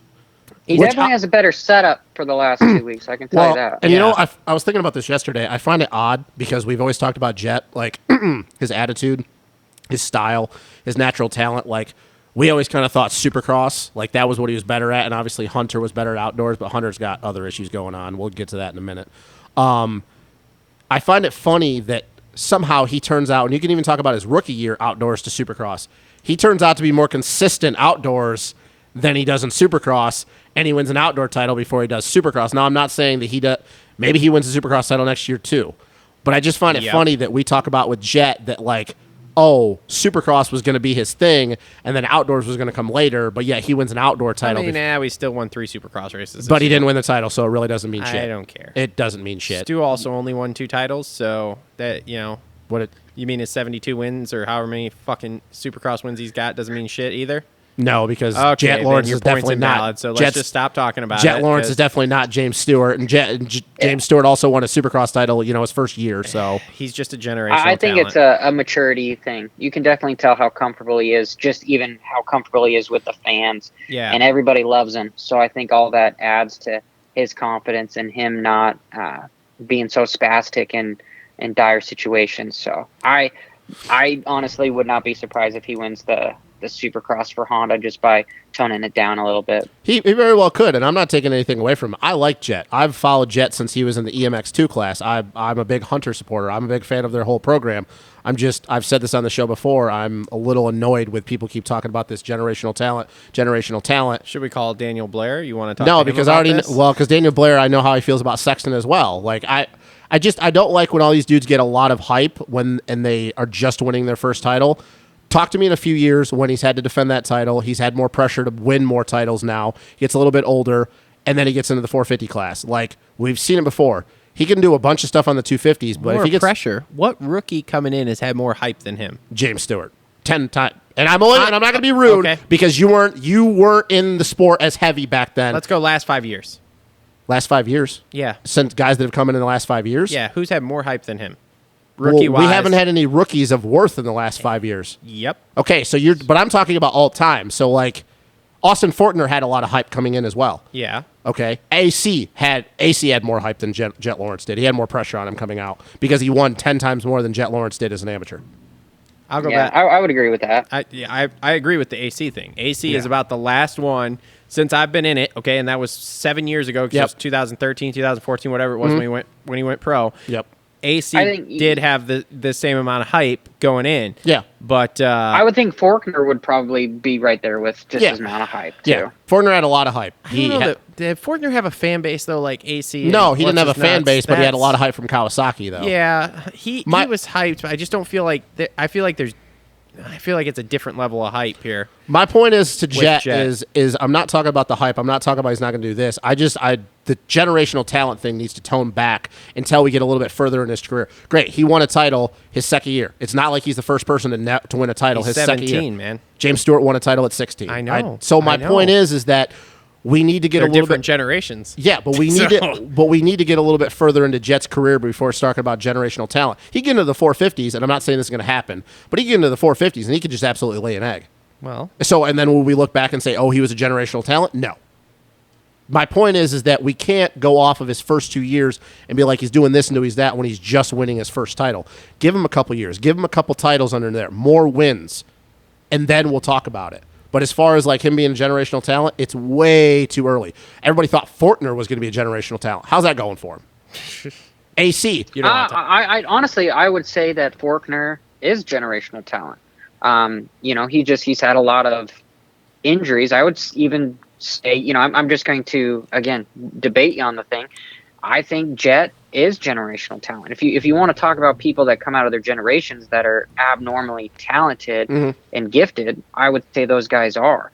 And I think what happened with Faulkner is he had the whole Stewart thing happen. Yeah. Where you take a couple years off with injuries or whatnot, and you come back and people catch up. It's the whole Conor McGregor. You leave when you're the shit, and then when you come back, you just start getting your ass kicked because everyone has moved on and is not scared of you anymore. And So, and personally, that Kawasaki team, they used to be, you have to make it or break it. If you get onto Cowie, it was awesome because it was like, hey, this could bump start your career, but really bad if you don't make it because then every other team's going to look at you and go, hey, you couldn't make it on Kawasaki. Why should we give you a ride? But now with Mitch Payton and how things have been going, I don't think many people want a Cowie ride. I think that just when I hear the word generational talent, and I guess I should classify it, I think of what have you accomplished. And now talent, obviously that can be, once again, we can compartmentalize it and put talent. There's been a lot of talented dudes. I think one of the most talented guys I ever watched growing up was Ben Riddle. But Ben Riddle had a lot of injuries. And he just... So I guess I look at it as what have you achieved? Okay, so perfect question for you because you hate this guy that I'm about to say. Jeffrey Hurlings. Is Jeffrey Hurlings generational talent? Because you can't say he's not if you go off of what he's accomplished and what he's done and his speed. As much as you hate the guy. I mean, so here's my my problem with Jeffrey, okay? Jeffrey won a shit ton of 250, okay? Or MX2, whatever. Yep. Won a shit ton of MX2. Yep. To the point that they kept changing the rules so he didn't have to move to MX1. Yeah, which was a KTM. I mean, they changed the Pressuring. rules how many years? 2, 3 Yeah. years? And they that was changed the rules. And that was a Yeah. KTM pressuring them to Yes, do that. yes, Yep. I know. So anyway, with him, it's like he had all of the standards to be a generational talent. And in the 250 class, yeah, you hyped him just like we are with Jett with being a generational talent. Now you get to his 450 career. He can't stay off the ground. He can't stay healthy. He's only won one 450 title in 4 years? Has a lot of 450 wins, but yes, has a lot of wins. Yep, 100%, Yep. 100%. But you're like, man, dude, one title for GPs. But do you see the road I'm going down here, though? I do, but we're still early enough in Jett's And career that we can hype it and as that's a what I mean. generational Hey. talent. And there's nothing. Oh, go ahead, Johnny. Justin and Travis, when I think of the word generational talent, I don't think of resume. I Okay. think of what potentially the resume could be. Okay. You know, like I think of Kennard was a generational talent, God, he and the was dude good. just had bad luck, Austin had Stroop. bad luck. Austin But, Stroop yeah, was exactly. another one. Yep. These guys have massive potential in order that could ride a dirt bike. But it's not just about being able to ride a dirt bike. You have to have the mentality, you have to have the people behind you, and you also have to have good luck. Yep. And, you know, Carmichael has even said that he wasn't the most talented guy, but he was able to put in the work. And among other things, what did he accomplish? So I really think the resume has nothing to do. Because if you look at like other sports, when you see people that are just abnormally gifted, some of the people just throw away their gift. They don't accomplish anything. They have everything. And, you know, it's almost those people that in school, to like just an analogy to make it easier for other people to understand, is, you know, we always wanted to be that one person that didn't have to study for a test and could just show up and get an A. In my mind, Faulkner, Lawrence, Kennard, these are the type of guys that had the talent to do that, but given the right tools and their work ethic and everything else and staying healthy with just good luck, they could potentially have the resume of a Ricky Carmichael. Yeah. Again, generational talent is, could they have the potential to be Ricky Carmichael? I guess that's the ceiling, the resistance that everyone is looking for. And I would say yes by those terms. So I agree with the statement. Okay. So I guess not really to talk about much on Jett's end. Did a perfect weekend. Same thing he did at Ironman. I mean, he wraps the title after the first moto this weekend, right? I mean, yeah, barring anything. I mean, the only thing that's going to keep him from doing that is a bike issue, which, Yeah. I mean, Full catastrophe. it's not, the likelihood of that happening is pretty slim, but once again, this is motocross. Anything can happen, which Yep. would really suck if that's the way. But let's talk about Justin Or Cooper. if you got a penalty because of the gate, you know. Oh, God, here we Oh, go. God. Johnny, is that your next video? Oh, boy. That should be your next It's video. definitely stuff in my notes because Just, I believe it's oh, something God. worth talking about. Oh, So- boy. so the Jay Coop- the carrot ears are coming out. So Jay Coop, we talked about this on our Ironman show and kind of at the track. There's something wrong with Jay Coop. He's hurt. Yeah, but I'm thinking he's He also. got fucked up in Washougal. I know, but I also think that there's something going on. I think with his body. Probably got COVID, too. Well, Making out with Marv or something. I think that he has what a lot of the guys in the pits have right now, and I think that's COVID? it. No, well, not just that. Epstein-Barr. Oh, I think he's got. I think he Mono. has a wife swap, girlfriend swap, whatever. on the private jets. Yeah, well, his chick's dad's private jet. Whatever. It's fine. It's still jet. He's got issues, man. He has issues, and I'm not a Jay Coop fan. I'm just a fan of good racing. It really sucks with how his first couple motos were going, starting after Washougal, to see that he is going to lose this title because of whatever issues he has going on, whether it be the injury from Washougal, Epstein-Barr, COVID, whatever. It really sucks because we had talked about this after Budds Creek with the way the rounds were going. He dominates the first moto. Jett does better than the second moto. He's literally going to come down to 1 point, possibly the last moto at Hangtown. And now the last 4 motos. Granted, he had a good second moto at Paula. It's fallen apart for him. Mm-hmm. And it sucks that we possibly, because we talked about this, how hyped up we were going to be if it came down to 1 freaking point. Winner take all. You beat me, you win the title. Doesn't matter. All the other shit don't matter. You beat me, it could be for 10th. You win the title. And now we're not going to get to see that. And it Well, just nope. Go ahead. Sorry, Justin. You're onto something here, and I've said it before. I think we're 22 motos in. Yep. 22 motos of 35-minute motos of working your ass off, not to mention travel and everything else. Like, these guys are not superhuman. No matter whatever they put in their body, it's going to something. You're eventually going to overwork. And with Supercross 17 rounds and then now 12 rounds of this, I think the series is too long. And Epstein-Barr, in my opinion, it's from overwork. Yep. And if one of them has COVID or something, they're obviously not going to say it, because then they're okay. I can't say that they're obviously not going to say. I would put it in the terms of, if I had COVID, or if I had some sort of, I know when I had COVID, because I did have COVID, normally my heart rate stays around 45 to 50. And when I had COVID, my resting heart rate was around 70, 75. Yep. And if then you have some sort of injury, whether it's the flu or whatever, that is going to inhibit your ability to do 35 minutes. Like, look at Roxon. He was able to win at Fox Raceway at round 1. Yep. He was able to win a moto, and here he just looked like he literally fell flat on his ass. And that's with probably help of, again, conspiracy here, of going to your motorhome and getting an IV and, doing whatever you can to try to stay in the fight here as far as recovery wise. With all that, he wasn't able to do it. I just think it's from overwork. These guys are way too overworked, and it's one of the reasons why nobody wants to go to the Motocross of Nations. Well, RJ's got that issue going on right now, too. And we saw it up close and personal in Ironman, because obviously Ironman, it was just as hot, but we had the humidity.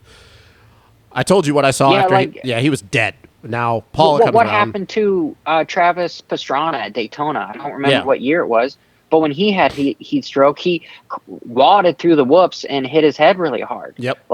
RJ, if he's thrown up mid-moto, where is Doc Botner? Where is he saying, like, oh, fuck no, you can't. Yeah. You can't ride the next moto. Like, come on. Again, given a racer left to his own devices, he's going to make the wrong decision about his health, because everyone considers, hey, I'm a pussy if I don't go through with this and I don't fight. Like, I need to push through.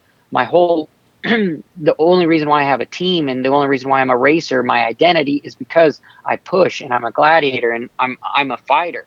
That's where I feel the sport needs to have more of the rider's safety in hand for the longevity of it. Because again, look at how many riders are injured right now. Like, I guess I could do the statistics as far as how many guys have signed up, and we've got 10, 12 guys that are really out. If you take 50 riders and 10, 12 of them, that's 20%, 20, 30% of the whole field is out. Why is that happening? Is it too dangerous? What's going on? And so I feel the people, the team managers, the safety crew, the medics, it's their responsibility to be able to be like, hey guys, you can't do this. And that's where I feel like the sport is being left behind, as people don't care. Yes, everyone in a roundabout way indirectly cares, and they don't want to see anybody get injured and hurt and, die type of a thing. But I just don't feel like there's enough of preventative maintenance for this stuff. And I've gone over that stuff before, but I'm digressing and I'm talking too much. Travis and Justin, leave the floor to you. It's your show. No, you're fine, man. Did you, maybe I'm making something out of nothing with this, but speaking of RJ, did you guys happen to catch what he said on the podium when he was talking about when Ashley asked him about recovery? Did you happen to hear the word? Now, once again, I might be making something out of nothing. It's the fact that he was a little bit dizzy. It's the fact that we're interviewing these dudes literally right after a 35-minute moto in 100-degree weather. Jett was fresh. No. And the fact that maybe he just couldn't articulate himself. But did you happen to hear the comments that he made about the team? They were like, oh, what are you going to do? Are you going to be able to recover? And he goes, yeah, there's no way. I'm going to go back and get a nice bath. And, when the team juices me up. I didn't catch that. Am I... there's a lot of secrets that people don't know, and people don't want to know. But and we all on this phone call know that there's shit that goes on. Like, let's be real. But I find it funny that RJ said that. We're getting some real good stuff on the podium. RJ's getting juiced up.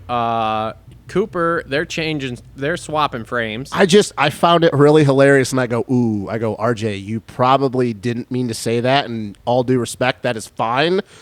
But I'm really hoping people just kind of gloss over what you just said there, because that, I swear to God, dude, that is the first thing that came to mind. I'm like, RJ's just a no. I'm sorry, maybe I'm the only one that thinks that's funny, but like No. That is it's good for you to bring that up, because I think we all know what juicing him up means is an IV. You know, it's you can't recover 100-degree weather, even with low humidity. 35 minutes, it's hard to recover to be back up going again. And you see these guys time and time again that are able to get their helmets off and they look like they could go do it again. And that to me is superhuman. That is not, no matter how much work and everything you put in it. Dylon, superhuman. Oh no, but he's a vegan, so that completely makes sense to me as to why he's fresh. Yeah. Is this a joke? I'm kidding, of course. Okay, I was like, are you joking? Travis literally was over here like, what the fuck does that mean? I mean, that motherfucker didn't even take his helmet off yesterday. I mean, he just dude, sat and I like there. how he wears a chest protector. He's like the only guy in the field that actually protects his chest and his back with some sort of hard plastic. Yes. Yeah. Yeah. Where's that over the thing? Coop was wearing one now. Coop was wearing one. 2016 Star Racing Yamaha Cooper Webb showed up for a little bit. Let's go to RJ's teammate, though. The fill-in guy, Josh Faries. Dude, so pumped for that kid. Great starts. I understand they, and even Weege talked about this, it probably in their mind was not a fill-in because they needed somebody for Jalik and Styles. They just needed somebody opposite of RJ. And I understand it's Paula, and he's probably going to do really well at Hangtown. But if I'm other teams and I'm looking at him going, if that's all it took to get you in the top 10, because that was the thing. They said his results at the last 4 rounds was like 11, 11, 15, 11. Like he literally could not be any closer to be the top 10. You put him on a factory bike, all of a sudden he gets some starts, can hold his own. And I think that was just in the thing of 9-9. Yeah, his cardio, he hadn't been used to running that pace for 35 minutes, and maybe mentally he just, same thing, couldn't, kind of like the old Michael Essie thing. It's just his brain couldn't comprehend going that fast for that long. Yeah, pump for that kid. Like, dude, that was kind of weird, though, that they took a KTM kid and put him on a Husky. Well, right? you know, they're all the same. I know right? they're all the same. I'm just saying it's a weird situation. Yeah, well, it's right? all run by DeCoster now. Gas, Yeah, KTM. oh yeah. You know, Bobby Hewitt's out of the question. I think that's why Coop can kind of get away with the whole frame deal, is they can change by the whole homologated rule. I probably said that wrong, but you know, they can get away with it. They're cornering the market here with those 3 manufacturers, and I think Josh is a prime example. As you give a talented rider the right equipment at the elite level, he can show up. I mean, you look at somebody like Josh Grant, Josh Hansen, that might have been on the sideline for a while. You give them the right equipment, they're all of a sudden up there fighting for race wins. You know, it's ironic, I guess, as I'm using the term. It's ironic. I think that there's a good 20, 30 guys in the country that could be top 5 at any race given the right equipment. I think at the professional level, it's got so much more to do with equipment than what people even think about. How about Joe Schmoda? God, I love that kid. Just dude, from no ride to basically earning his way onto the team, like to now being the top guy on pro circuit. There's like a line. Yeah. There's a line that like when you start going over the red, like in the red, and I don't mean as far as like your heart rate. There's a line where people like, am I going over my limit, what my brain can process, what my body can do? There's a lot of guys that ride under that line. Joe is literally like right at that line where he's pushing it. You can tell because he even said like, hey, I want to be a little bit more, I want to be less conservative. I want to hit the ground. I don't think he actually want to crash. Yeah, I don't think he actually meant that. Like that was stupid for them to say that, but like people understood what they meant. Yeah. He is so good now at literally riding that fine line. And it's really hard to do that, especially for somebody like him who is so smooth. He is so talented.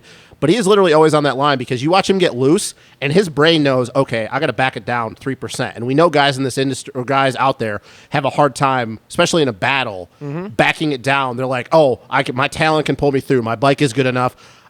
And they don't know how to do it. Joe, you see it time and time again. He gets sketch. I'm going to back it down 2%, calm, bring my heart rate down. Guy, maybe he's going to pass me a little bit, and then I'm going to bring it back, and then I'm going to close the gap on him again.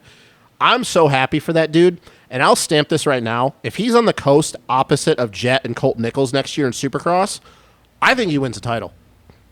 If he's on the coast opposite of Jett Lawrence and Colt Nichols. You think he beats Justin Cooper? Yes, I really do.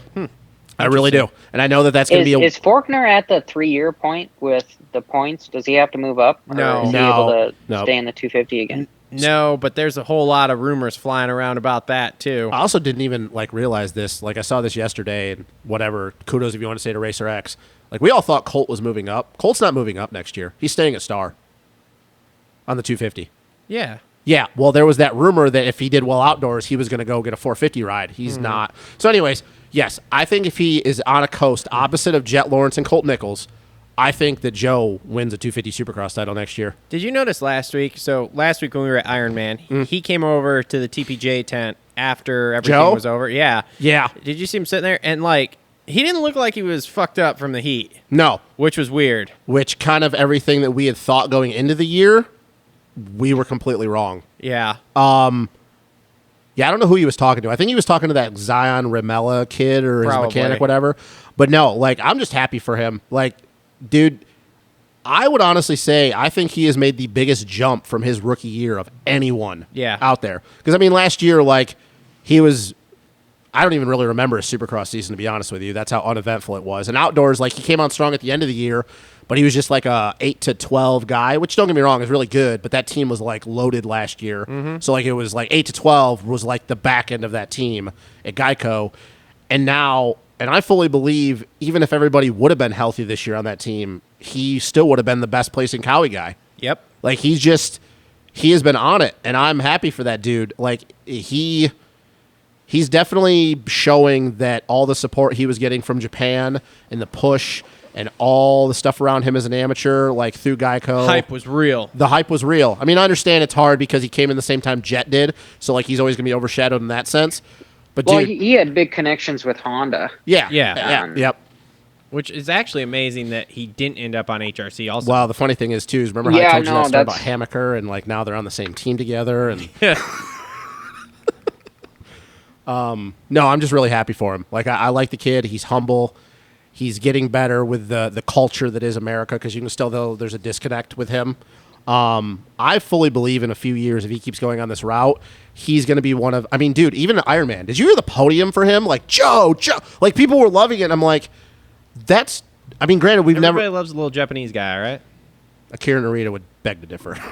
Whatever. What do you guys think of the kids that were winning at Loretta? Levi Kitchen and Kilroy. Levi had a great First moto. off, me and Kitchen got beef. Oh, Jesus. Here we go with All this right. crap again. We God. got some beef going on because Kitchen was all hyping up about coming to Redbud and racing, and he was gonna huck the leap first practice. So I was like, all right, cool. We got to go stand by the leap first practice, which is not something we ever do, even being Redbud locals. I was like, we got to go stand there because I got to see this kid huck this first practice. And that motherfucker did not jump the leap once all day. Hey, to be fair to him, we got beef. To be fair to him, though, if we never would have done that, you never would have got the Fortner video. That is also true. So you know what? Suck it. So we got beef, but thank you at the same time. No, he had a great second moto. The first moto he was in that first turn pileup. Are you talking race specific, or are you talking just overall since they've come out of Loretta's? Johnny? Qualified 17th out of the... Look at this guy. He's got numbers. Yeah, his qualifying was terrible, but I think that because he knows Paula, he was like, yeah, whatever. Qualified 17th on a star bike. So I don't know. Well, the second moto Ironman was definitely not his fault. What was Kilroy's deal? Where did he finish? He was 11th the second moto, I think. He was Kilroy's 15th overall with a 16.11. Yeah, he was Kitchen bad. was 9th overall with a 12.7. Honestly, I've been slightly more impressed with Kilroy, strictly on the fact of he's on that Suzuki, as opposed to, Kitchen's on a star bike. So Kitchen floating around that top 10 mark is kind of I really expected more out of Kitchen. I don't follow the amateurs super close. Justin started hyping Kitchen up last year as oh man, he's gonna be awesome. He's gonna be awesome. The problem so I I have with expected the a little amateurs, more. Yeah, go ahead.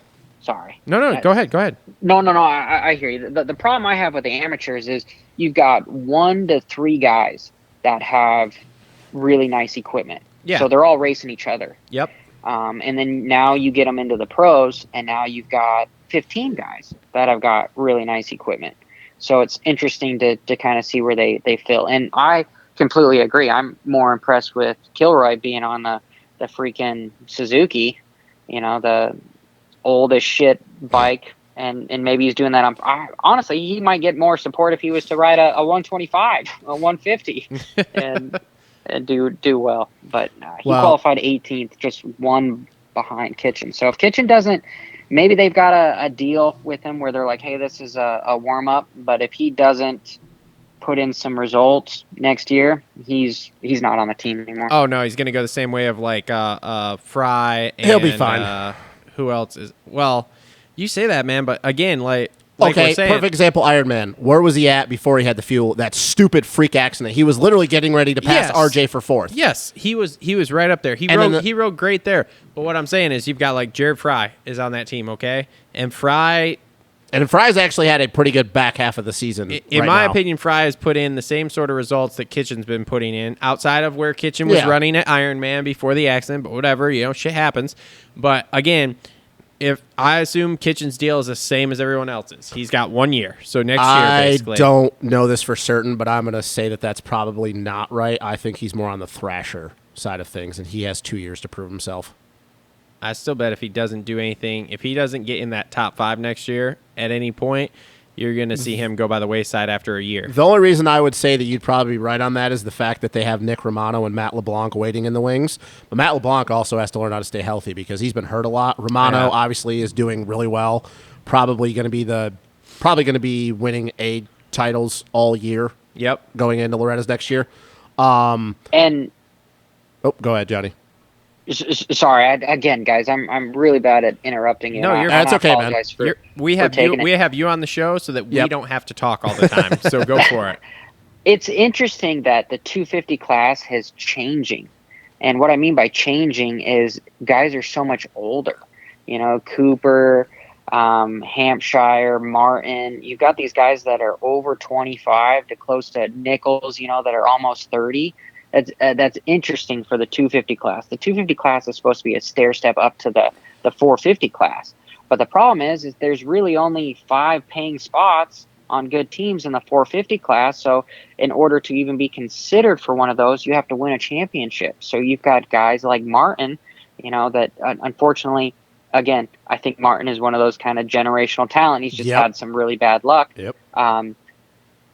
You see him dip out in Supercross so that he can come back and stay, so that he can win a championship, so then he could potentially get up there. But now you kind of have a problem with his age. What 450 team is going to hire somebody that is towards the last end of their career when they could invest in somebody that's much younger, and that's kind of part of the reason why I think Tomac has left Kawasaki. Granted, it was more of a suspension issue that I won't get into, but you've got AC that is a younger dude that they can build that team off, where Tomac, unfortunately, is sort of at the last end of his career. But again, I'm digressing. I'm moving from my point of saying that it's harder for these guys like Kitchen and Kilroy, Lawrence being the exception of these guys that are young 17, 18-year-old kids, because you're racing against vet riders that have been around this for 10, 12, 15 years.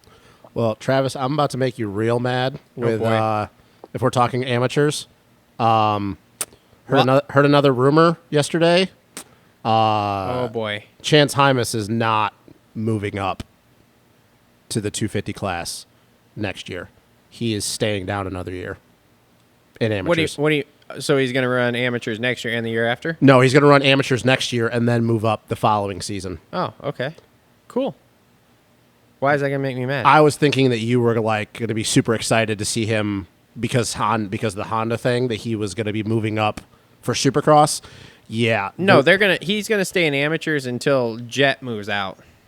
Okay. Well, he's young enough. He's going to do that. They're going to keep running him in A class until Jett moves out. I'm telling you, Honda's smart about this with their plan, because as Coach has told us many times, and I fully agree with him, Jett is there to take Kenny's spot when Kenny retires, and I think Kenny's going to race next year, and then Jett will move up after that as long as everything's fallen into place and he's doing well, and then you're going to see Hymas move into his 250 spot. I really They're hope not going to run 3 250 riders. No, but I really hope for Hymas' sake that his contract is really, really good. Because I'm here to tell you, if Romano goes out and puts the beat down on him next year, I don't think that's going to happen. I think it's going to be good racing, and he might beat him, but I don't think he's going to put the beat down on him. I don't know, man. Ryder D beat Hymas straight up at Paula in the West Combine. Yeah. No, that's not. Ryder D has been off for quite a while. That's not a good look, bro. Hymas looked fucking excellent. He did. He very much so did. I don't give a fuck about some shitty practice track in the California desert that he doesn't look as great on. Doesn't bother me at all. I would. It's not a good look. On a real racetrack like Ironman, Hymas looked fucking incredible. It's not good when the kid that's been off for a month comes out and beats you. It's not a good look. I'm not sweating it. He beat him on a practice track. Congratulations. It doesn't go that far, man. You know how these factories look at things. Optics is everything, and all I'm saying is if he goes out and Romano beats him next year, Honda might be going. First off, Ryder D is going to have to actually show up to a fucking race with a title in it. In order for him to actually be considered better than Hymas. I don't disagree with that either. Well, Hymas doesn't have a title either, so. Next year's his year. That's what I mean. I'm not disagreeing with you. I like the Hymas signing for Honda.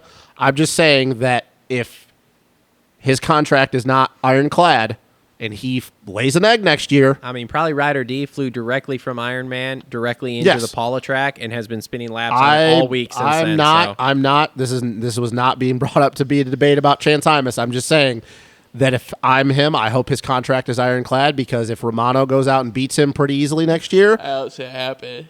Romano's good. Don't get me wrong. I'm not trying to argue with you about Romano. Romano is very good. Romano's also good. Okay, well, look, let's tone her down, bud. Because he's very, Levi very good. Kitchen was a fucking generational talent to you, too, and he hasn't sniffed a podium yet. But changing the topic, what do you guys think of Martin? As far as him, pretty much this being his season to win. You're talking about I think he would have won the title had he stayed healthy the entire year. Yep.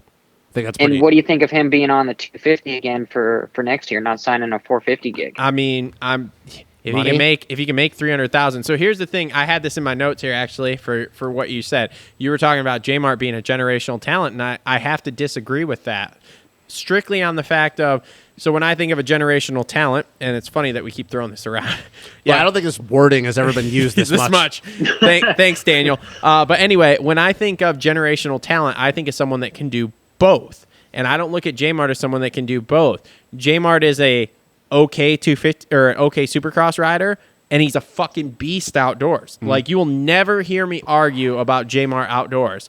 However, indoors, completely different tale of the tapes. So, and as far as J-Mart goes, I think J-Mart should be one of the first guys that these teams look at to try to sign as a fill-in Supercross rider and a full-time outdoor 450 guy. Like Husky. Yeah, something like that. Because dude, you put him on any factory 450, he goes out and he wins you this outdoor title year after year. If he was on that if he's on that Star 450 bike when if he just rode outdoors, focus on outdoors, I don't disagree with that statement. There is a real possibility he could go out and win the 450 outdoor title. That would not surprise me at all. But I think these teams need to really take a look at it and be like, look, what is his problem with, why has he not won these outdoor 250 titles, the ones that he hasn't won? Okay, well, let's go back. He gets hurt by a freak accident. Okay, nothing you could do about that. This year, he's injured. Why is he injured? Well, he got injured in Supercross. Whatever. He's had problems with Supercross. So if I'm them, I sign him on a deal that says, hey, look, you're a fill-in Supercross guy. So you're going to practice Supercross once a week, twice a week, whatever. You're going to have a setup that you can go to the races. We don't want you to do anything other than put the bike on the track in Supercross. We don't want you to win. We don't care if you podium. We don't want anything. We just want you to go ride that. We want you to do outdoor riding and testing once or twice a week also, and make sure that you have a setup on that you're dialed, so when we go outdoors, you fucking go crush it. That's what I would do with him. Because let's face it, he's getting to the point, or even fuck Supercross altogether. Just sign him for outdoors. Outdoor only deal. Mookie indoor only. J-Mart Outdoor only. Boom. There, look, we just solved that problem. Yes. Yeah, that's not where the money's at. I don't think everybody would ever have a motocross only gig. I mean, It's just the problem. I agree with you that there isn't. Me and Justin go back and forth about this. Nobody gives a fuck about outdoors anymore.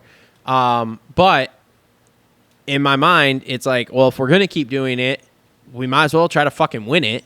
So how are we gonna win it? Let's get ourselves a dude that is fucking outdoors on. Because think about, J-Mart could ride outdoors till he was 35 if you took him off Supercross.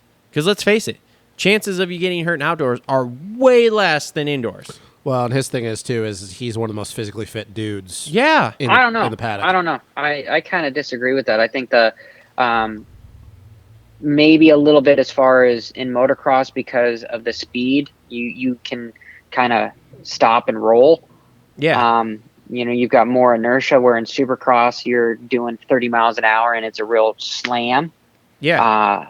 However, the speeds are quite a bit greater. I'm just saying, motocross if we go back and look, like, say, outdoors versus indoors here over the last, we'll just go with 5 years, okay? We'll go with how long we've done the show. The amount of major injuries that we've seen in outdoors compared to indoors, I mean... Well, and J-Mart's thing, too, is it shows the difference with Supercross, the disparity in talent of riding a Supercross track, even the guys making the main, at the back of the pack compared to what their talent is on an outdoor track. Because J-Mart's injury this year was because he got a terrible fucking start. Yep. He was in the trash, as I like to call it. And a lot of guys, I've called it that for years. Like, I understand it sounds funny, but it is. He's in the trash. And guys didn't know what to do in that situation, whereas outdoors, even if everybody's bunched up, a guy's going to know, hey, am I going to huck this double? Nope, we're too far bunched up. I'm going to check up, do whatever. Whereas in Supercross, guys are like, well, if I could roll this, literally I just blew my whole momentum for the rhythm section. So, like, that was what happened with J-Mart. It was an incident of, I don't know what to do. What do I do? I don't know what's going on. I don't know. It's just unfortunate with J-Mart because I've same thing with A-Mart. I love both of them. I've been a J-Mart fan for a very, very long time. And I will debate this with anybody. He would have won this outdoor title this year had he not gotten hurt. And this is nothing to take away from Jett and J. Coop. It's just J-Mart Outdoors is a whole different animal. You don't listen to Main Event Moto, do you? I haven't listened to it in a while. Was it last week? I want to say Daniel did the math. And if you took out the rounds that J-Mart wasn't there, you took out, like, Cooper and Jett's finishes those rounds, J-Mart was leading by like 3 points. Yeah, that doesn't surprise me at all. No, it doesn't surprise me either. He once again, not taking anything away from Jett and J. Coop, whoever wins the title between the both of them, they earned it. But J-Mart Outdoors, and we talked about this on a previous show, is just a different animal. He's a beast. Yes. Outdoors, he is next level.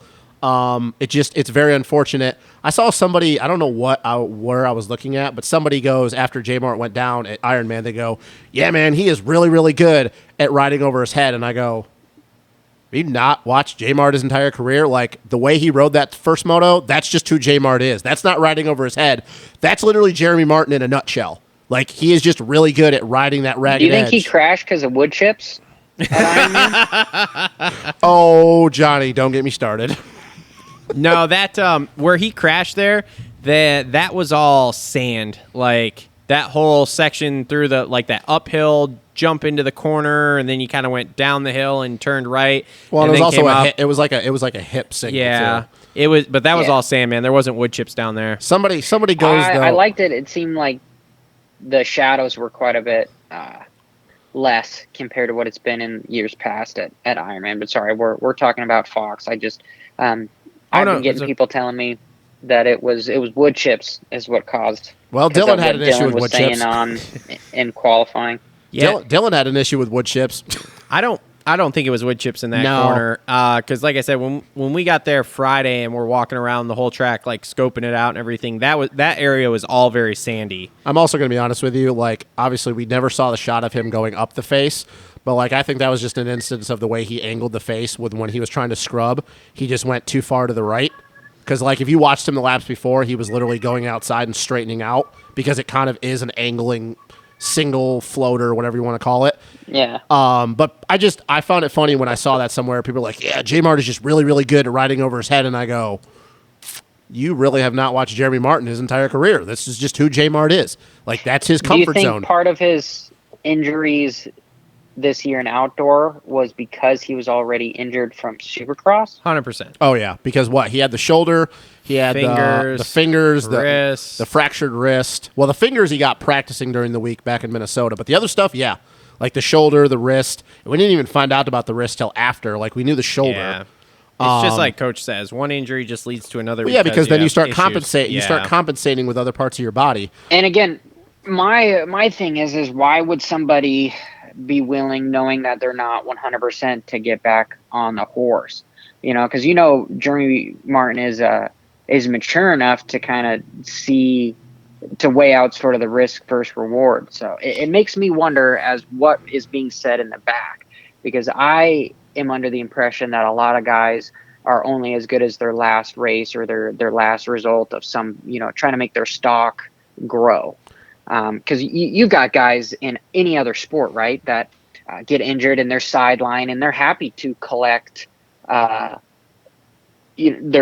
check. And sometimes it's 50% of what they're contracted for, or, that they more or less have to release some of that stuff publicly. But in motocross, I think there's a lot of this non-disclosure agreements going on to where potentially, what if, let's just say hypothetically, in your contract says that you have to do so well in the series to get paid. I know from rumors that Ricky Carmichael, he put it into his contract that, hey, I don't want any salary. I just want full bonus money. I know I'm going to win 24-0. Mm-hmm. I'm going to have a perfect season, and that's the way I want my contract to be. And it makes you wonder what was said, what was signed, as to why some of these riders feel the need to come back less than 100%. Because we all know the sport is dangerous, and we all know he is supposed to win. We all three just said that he's supposed to win. So by that definition, it would seem that you have more to lose than to gain if you don't win. You know what I mean? So it's just interesting. I find it. I guess I'm just questioning how his contract's actually written with Star. I'm assuming it has to be money as to why he felt the need to come back to try to race, as opposed to just taking the whole summer off. And well, I mean, I heard that he didn't have a contract for next year. Well, we thought he was going to possibly go to pro circuit. Yeah. So the reasoning I kept hearing why he was coming back riding is because he didn't have a contract for and that next just year. shows how much he was kind of getting screwed, because he never should have been at Redbud. Yeah. Like, it just shows that, and I don't want to use the term blackballed, but it shows where kind of we've been just talking about, like, getting in age in the 250 class, not having a ride for 450. I think he thought that, I don't even have a ride for 250s next year. I need to go out and at least show, like, hey, I can still get moto wins, get overalls, and prove a point that this should have been my title. And that just once again shows how screwed up this stuff is in our industry. The guy like Jeremy Martin has to prove, I can still go out and win motos even when I'm hurt, or I'm not going to have a ride. But yet you got all these other dipsticks that got rides that can't get top 10s or even win a moto for that fact. Justin, that kind of contradicts what you were saying about Shock. If a rider like Martin is having a hard time getting a ride, why would somebody give Cody Shock a 250 ride? I think my thing was with Shock, I was just saying I hope he gets a ride. I don't think that because he hasn't proven anything in the 250 that if he deserves a ride over J-Mart. I think it was just more me saying that if he doesn't have a ride, it doesn't really make any sense. But yeah, if you're going to go with J-Mart and stuff like that, then yeah, it did kind of contradict my point. But I think I would be just more pissed off if Shock didn't get a ride.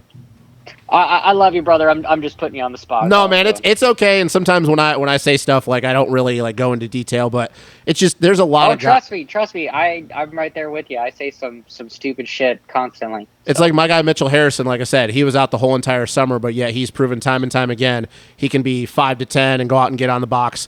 But yet because of politics stuff, he sat at home the whole entire summer. So there's just a lot of stuff out there that, like, guys that don't have rides or aren't getting rides.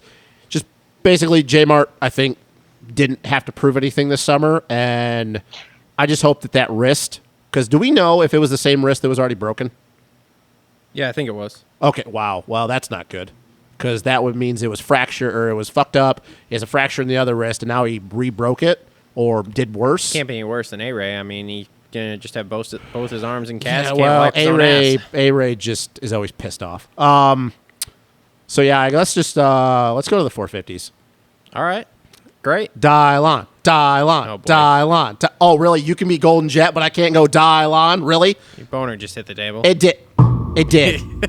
Dude, I am so ecstatic for that dude. So ecstatic. That guy's made a fan out of me this year. Do you think he's going to win Supercross? Let's just say that. Do you think it's going to transition to Supercross? Yes, I do. It's still real. I don't know. I still have to say Coop would be the favorite, but damn it. Is he going to get a start? If he gets a start, if you can take a crystal ball and tell me that Dylan's going to get 75% of the time going to get good starts, I will say he wins the Supercross championship. I don't know. All I know is we all are winning as fans because him and Coop, you're talking about an unstoppable force meets an immovable object. Holy and here's the question. You also have two dudes that their racecraft is top notch. Yeah. So like the battles, the mental chess game that is going to happen, holy shit. Yeah, because Coop's not going to be able to make Dylan his bitch like he did Kenny. No, and Dylan will put him over a berm if he has to, Yes. whereas Kenny will be like, I don't want to do it. Yeah. He'll Craig him. Yeah. Yep. Oh yeah. No, I'm telling you right now though. I know that we're still talking about outdoors and Supercross preview is a lot, but I think we're going to be in for a very intense Supercross season. Could be cool. Because like right now Dylan's riding a high. I'm so happy for him. He proved that right now that he is just next level compared to everybody else. And for anybody out there, and we'll talk about Eli in a second, that were like, Eli Justin's screwed gonna it. threaten people. Watch. Eli screwed it. He killed him the second. Look, guys, Dylan knew he didn't have to beat him. I'm not saying even if he would have pushed. Eli was on one that second moto. Same thing at Iron Man. But get it through your thick skulls. Dylan did not try that second moto. He literally got out front. He knew he did do it. He pulled the gap on Kenny. I mean, he literally ripped a tear off and just looked over to Eli and just kind of did, yeah, okay, brother, see you later. If you had $1 million on the line for, I'm just assuming, let's just say round numbers, right? If you had $1 million on the line for winning the championship, would you be okay to have Tomac go by you? Yeah. I think, yeah, no, I'd be good. Yeah. I mean, look at Tomac and Hurlings when he won his title back then. Yeah, so. I mean, I think the money talked.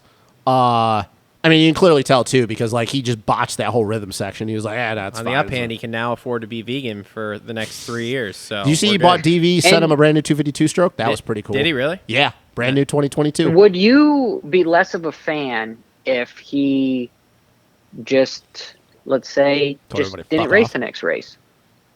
Wow. Because he doesn't have to. No. Well, I've been a fan of Dylan for a long time, so I'm not the person to answer that question. So I have not been a fan of Dylan. I am now more of a fan of Dylan. I really appreciate how he gives credit. I mean, like His even honesty. yesterday, his honesty, and even yesterday. So he's on the podium giving his championship winning speech, and he's giving credit to Kenny for getting second place in indoors and possibly second place outdoors. Going, man, that's impressive to do that because this is a lot. And then the fact that he goes, yeah, I'd really like to win a Supercross championship and maybe win it, maybe win another outdoor title. I'm like, bro, do you not just realize what you just fucking did? Just dominated. And then look this what he did at class. Unadilla. He goes, I just don't have anything for Kenny today. Yeah. Even when they asked him, what can you do? Nothing. But getting back to your question here, so when we left Iron Man, we'd heard that he was feeling under the weather. Oh boy. And I called it on. I don't know if I said it on the show. I think we both said it. I think we did that. It would not surprise me to see him come out, race Paula, and then announce this week he has COVID and not race the last round. Because we were hearing rumors through the pits, like everybody was like, oh, it's heat exhaustion. That was not what we were hearing. No. So It is ironic how many riders are struggling. And it's ironic with the whole Grant Langston thing, the Max Anstine thing, Marvin. the other French fry, Marvin. Yep. So it wouldn't surprise that there's more guys in the pits that are under the weather, Well, that just aren't saying it. here's the thing, though. I almost, and I know that this is not how it's going to work, because let's be real, we're not going to be that lucky. I almost hope he does race Hangtown, though, because the pressure's off now. oh yeah. Eli's finding his form these last couple rounds. We know how good Eli is at Hangtown. Now, there's a debate whether Hangtown, Southwick, or Washougal is Eli's best track, but I know his biggest domination race was Hangtown 2015, so we just kind of revert to that race. I almost hope Dylan does race Hangtown because I want to see the gloves off. I want to see him and Eli mano y mano one last time before they become teammates. I know that has nothing really to do with that. Because Eli, that's a good point. Yeah, because Eli that kind could of be some bragging rights on Yeah. the team because there's always going to be the favorite of one of those guys, and that's a really good point, Justin. And Roxon, I feel he should be real nervous right now because if Tomac brings his A game, he could potentially take that second spot and that second place, bonus championship money. Well, I really want to see that because, like I said, Eli is finding his form. He kind of can throw up the big middle finger to Cowie. Go, look, guys, this is what you're missing. I'm taking my talents elsewhere. This and that. But also, I know that he wants to keep. He wants to send Brian Kranz off because this is the last time they will be together. Hey, maybe go 1-1, whatever. I just really hope that Dylan does race Hangtown. Because I really want to see that. Once again, we probably won't get that lucky, and it's not going to happen. But I just want to see that. Honestly, I think everybody's going to get COVID this week, and there's only going to be like 5 dudes there next week. So I don't know. Like, I think that I didn't even think about the fact of them, like what Johnny just said about, like, hey, the bragging rights thing. Like, I made the comment about being on the team, but that part didn't cross my mind. But yeah, I mean, when Eli was on the podium, I really, even though it's not the last race, I really wanted him to say, "Yeah, Dylan, congrats. See you next year, buddy. We're gonna be 1-2, right?" I don't know. I want to see that because we have not really seen Dylan have to be pushed to the limit this entire year. I mean, pretty much I know he's had a few battles, but pretty much when he's gotten. No, I disagree. I think he's the guy that's been riding on the edge. I think Kenny's the one that's been sort of making sure he's not riding over his head. I mean, he's led 135 laps. Yeah. Dylan's only led 86. Yeah, Kenny's got some issues going on, though. he fucking melted yesterday. Bro. I mean, fucking melted. Oh, yeah. Which doesn't surprise me. We thought we were going to see this. We've had 3 straight rounds of hot, and it ain't going to get any cooler going into Hangtown next week. No, in fact, you're going to be like smoking a pack of cigs every time you go out on the track with the Yeah, fire smoke. I know. How about Cooper Webb, though? We talked about this Ironman. Coop's kind of took the brace off the frame. That frame change has helped. All of a sudden. Like I said, he's wearing that chest protector again. I know there's no correlation there, but like 100% correlation. The chest protector is what does it. You save a little weight on the frame, you put it on you spread it out over the body, you're good to go. He's looking good, man. He's looking good. I know that once again we talked about this. Guys are out. It's the end of the season, but like that's just a confidence thing for him. The bike is, it's literally looked like he's absorbing the bumps instead of just slamming into them now. It's cool. I don't really know how Hangtown's going to go for him because I think Hangtown's going to be an absolute shit show. But who knows? Maybe with that frame change, maybe that bike handles a little bit better than the slick stuff. I mean, Christian Craig had a pretty good day. I didn't really think he was going to race because he pulled off the second practice. He said he felt like shit. How about my boy Max Anstey, though? Didn't see that top 5 coming, to be honest with you. 6'5" for 6th overall. Not bad. Not bad, considering he had COVID, and he's dealing with other nagging injuries going on right now. I understand, once again, field was depleted. But, yeah, I was just a little... When he passed Kenny, I was like, okay, all right, get a little bit of confidence going on. That's cool. God, that Suzuki looks like dog shit, though. Yeah, and what's sad is, okay, do you think Anstein is ever going to get a factory ride? I heard he's going to the Rocky Mountain team next year. That's the high rumor I keep hearing. I think, yeah. But I need to have a chat with him about that because that's not a good idea. No, kind of like Shane going there. I think he deserves, no disrespect to that Twisted Tea team, but I think he deserves to be on a factory bike.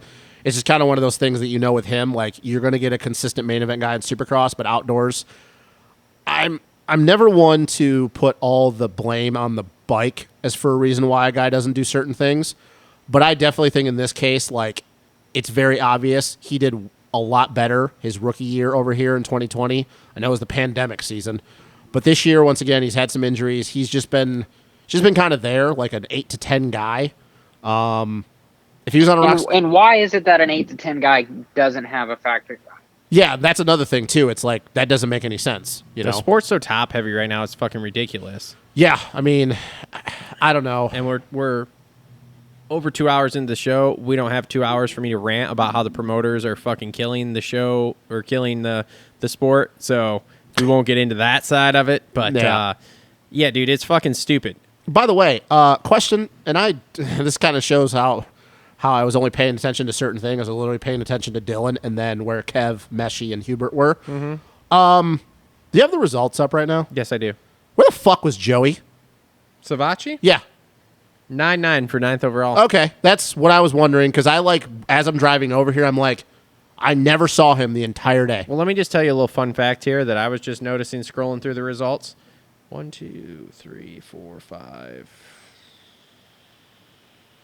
It better be a fun fact. How many factory bikes did we have when we started the year?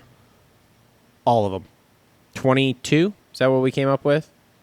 Well, you have 2 for Cowie, 2 for Honda, 3 for Yamaha, 1 for Gas, 3 for Husky. Yeah, there was 5 guys on factory bikes in the 450 class yesterday. I'm not counting like Rocky Mountain stuff. Yeah. So Kenny, Coop, Tomac, Dylan, Coop, Kenny, and Christian. Craig. That was it. Sounds right. 5 dudes. Top 5s. All the top 5 were the factory bikes. Yep. And that was it. And we had 22 or some shit like that when we started the year. Just think Christian might not even showed up, so it only been 4. Here's another thing I just thought about. How the fuck does Rockstar Husky have 3 450 dudes? None of them are racing, no filling guys. But yet we put a fucking 250 guy. You know who was actually supposed to have that ride was Surratt. Great. Why isn't he on one of their He bikes? should be on a Hangtown. See, again, that's kind of the problem with how come there isn't. Why can't the sport afford a paid guy that just goes to all the races and just is the backup? Why is it this ready, set, panic when you don't have? Because, sponsors, they get all pissed off when their bike isn't out there. Oh, yeah. So, yeah. But again, it's obviously it's too expensive to have a fill-in guy that's just sitting there. Well, you have a fill-in guy that trains and does everything and is just right there as the what is the word? I'm trying to think of the dude that you go to the bar with that is there to help you pick up chicks. He's a wingman. Wingman, that's it. Yep. Well, I mean, why? There's so much wrong with this.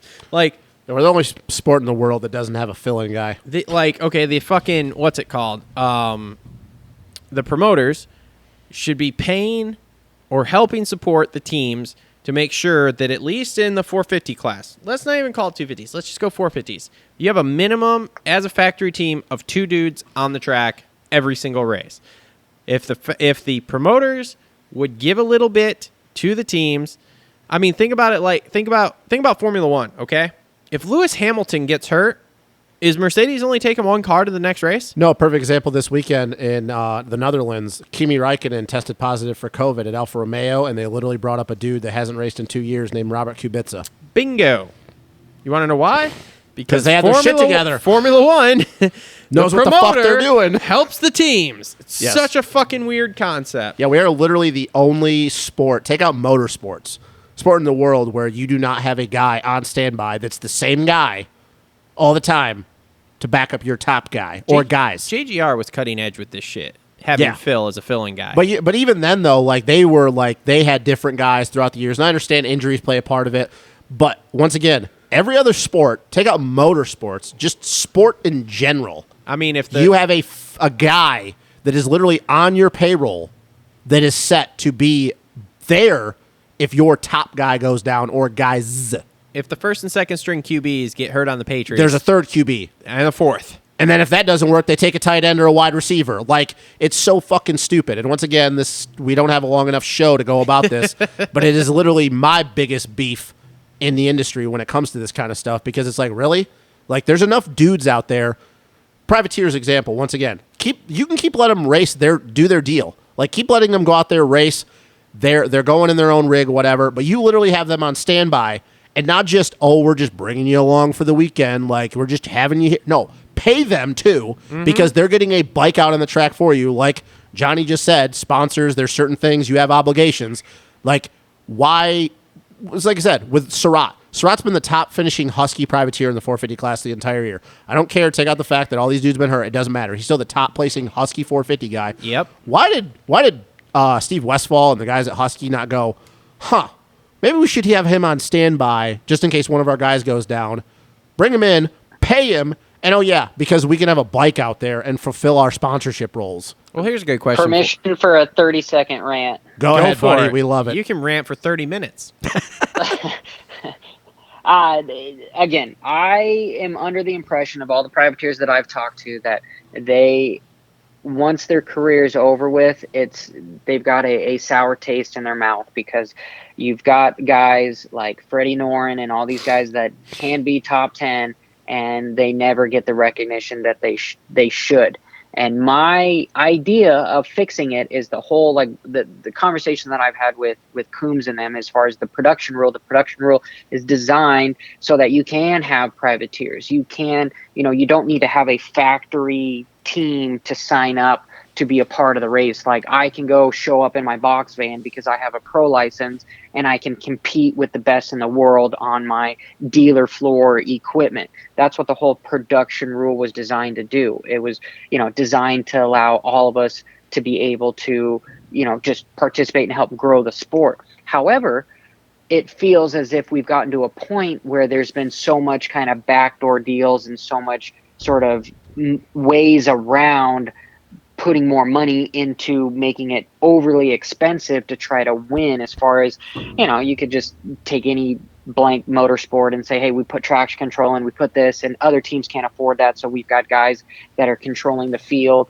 etc. So my way of fixing it is let's get rid of the production rule. Let's have a full-blown factory deal where they can have R&D. You could have the real magic guys that are good with computers and fuel injection and all sorts of shit just go nut sack crazy orgasmic with building the coolest fucking bike in the world.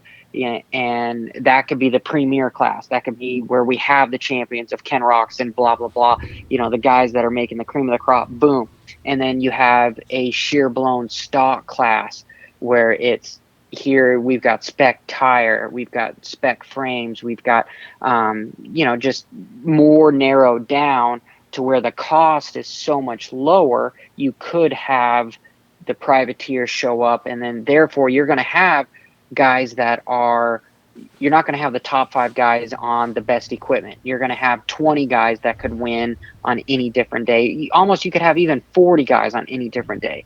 And as far as you'll have more guys try to show up and qualify. I know normally they only take around 90 guys, and Coombs and I have talked, and he's actually let some more riders this year get into to qualify because I had a couple friends that weren't able to get in, and he did the right thing and he was able to let them go and let them qualify. I just am bringing up ways that could potentially, I could see, impact the sport in a much broader, better way as far as not having such a narrow scope, because lack of innovation destroys everything. I mean, you look at Kodak, you look at GM with the Hummer. If you stay in this small little bubble, you're going to get passed. If we keep doing the powers that be, if they keep doing what they're doing, somebody else is going to show up and make a series and going to take all the market share and do something else with it, which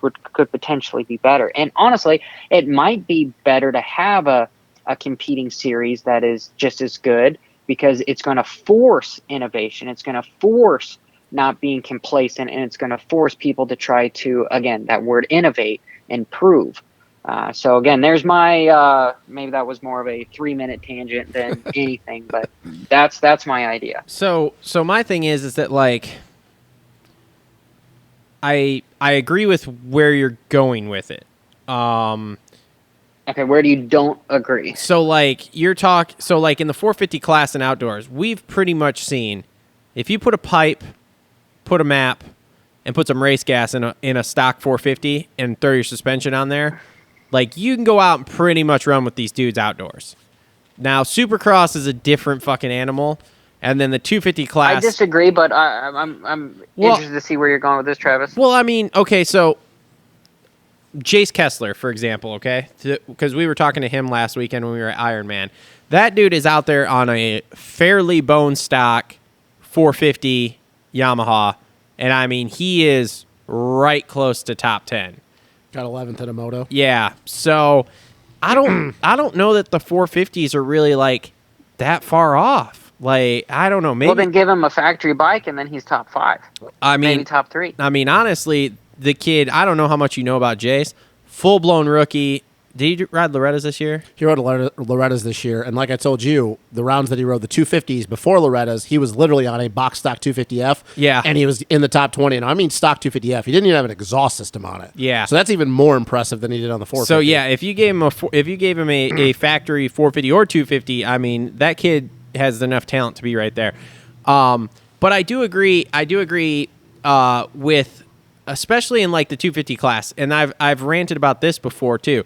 So the 250 class is supposed to be the stepping stone class, and now we've gotten to the point where it's like, if you don't have a built 250, good fucking luck 99% of the time, unless you have fucking the mad ass skills to pay the bills like Kessler apparently does.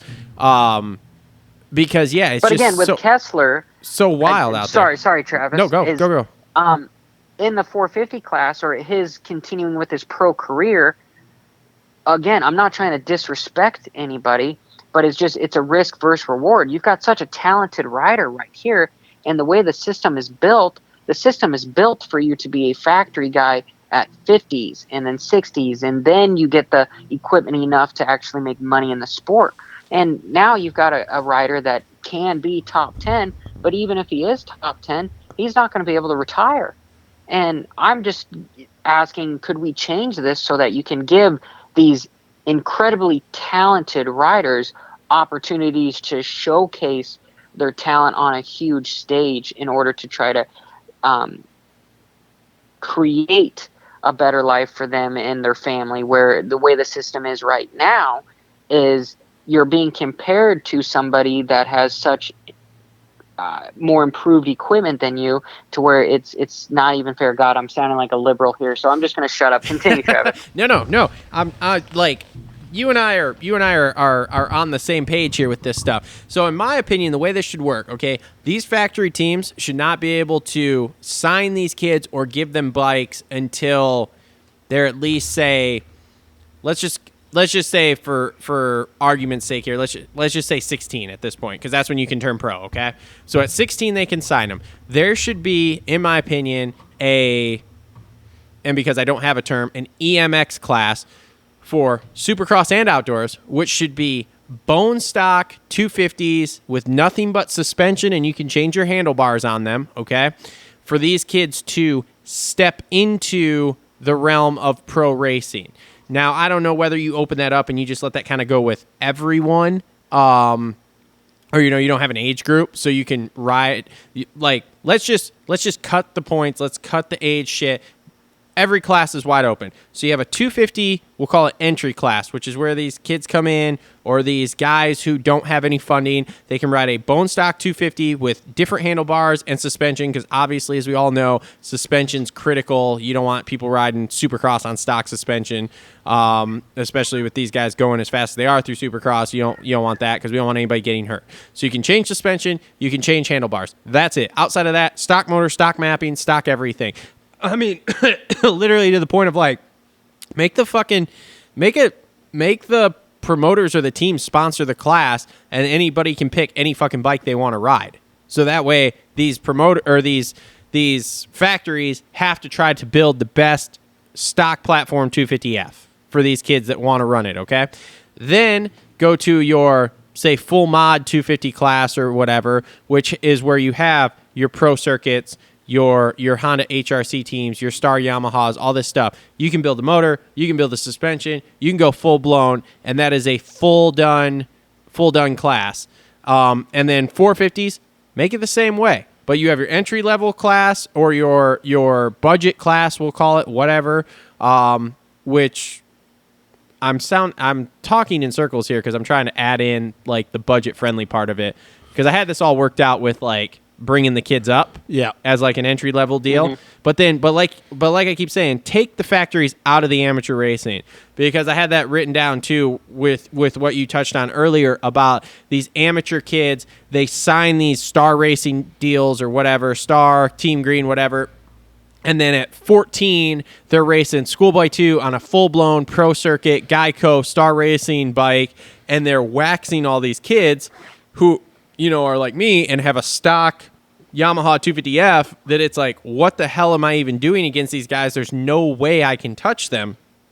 And it's fucking bullshit. And then we wonder why these kids get to the pros and then they shit the bed. Well, that's because for 4 years they've been in amateurs just waxing everyone. Well, yeah, it's easy to wax everyone when you have twice the horsepower, suspension that does exactly what you want it to do, and your bike shows up at the race and it's clean, put together, fresh And you piston. have a 15-minute moto. Yeah, exactly. That's easy to fucking do.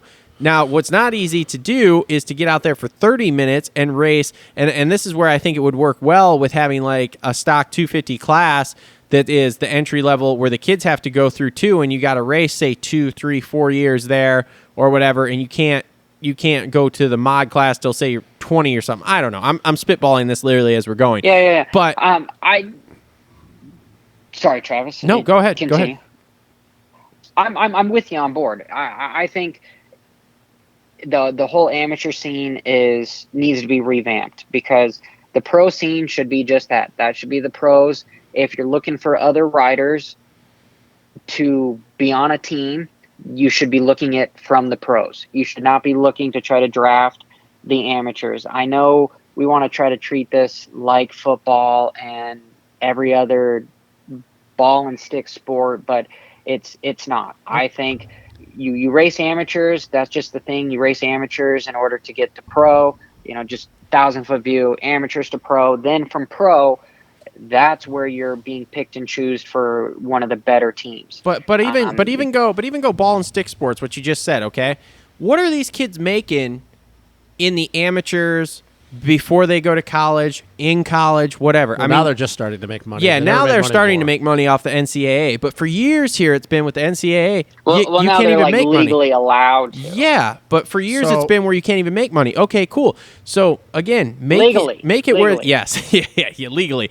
But so again, make it where these kids can't make money, and then like I said, when they turn 16, they can go. We'll put in quotations pro, and this works even better in my opinion now that I've thought about it for 30 seconds. Of if you had a class, an entry level class, where say your title was 75,000. If you won the title, it was 50,000 for second, whatever, and they paid you say $2,000 a race, to race it essentially. Okay, everyone in the class got $2,000 because you're part of the show. So everyone who made the motos, whatever, you got $2,000 automatically, right? So you're not making great money, but you're making money. And they're, like I said, these manufacturers, they all got to put up bikes for every single person in it. You could limit it somehow. I mean, I don't know how you would do that, but limit it where you only have 40 dudes who come and show up for that. Or like in the outdoors, you have, say, 60 dudes who come and try to qualify, whatever.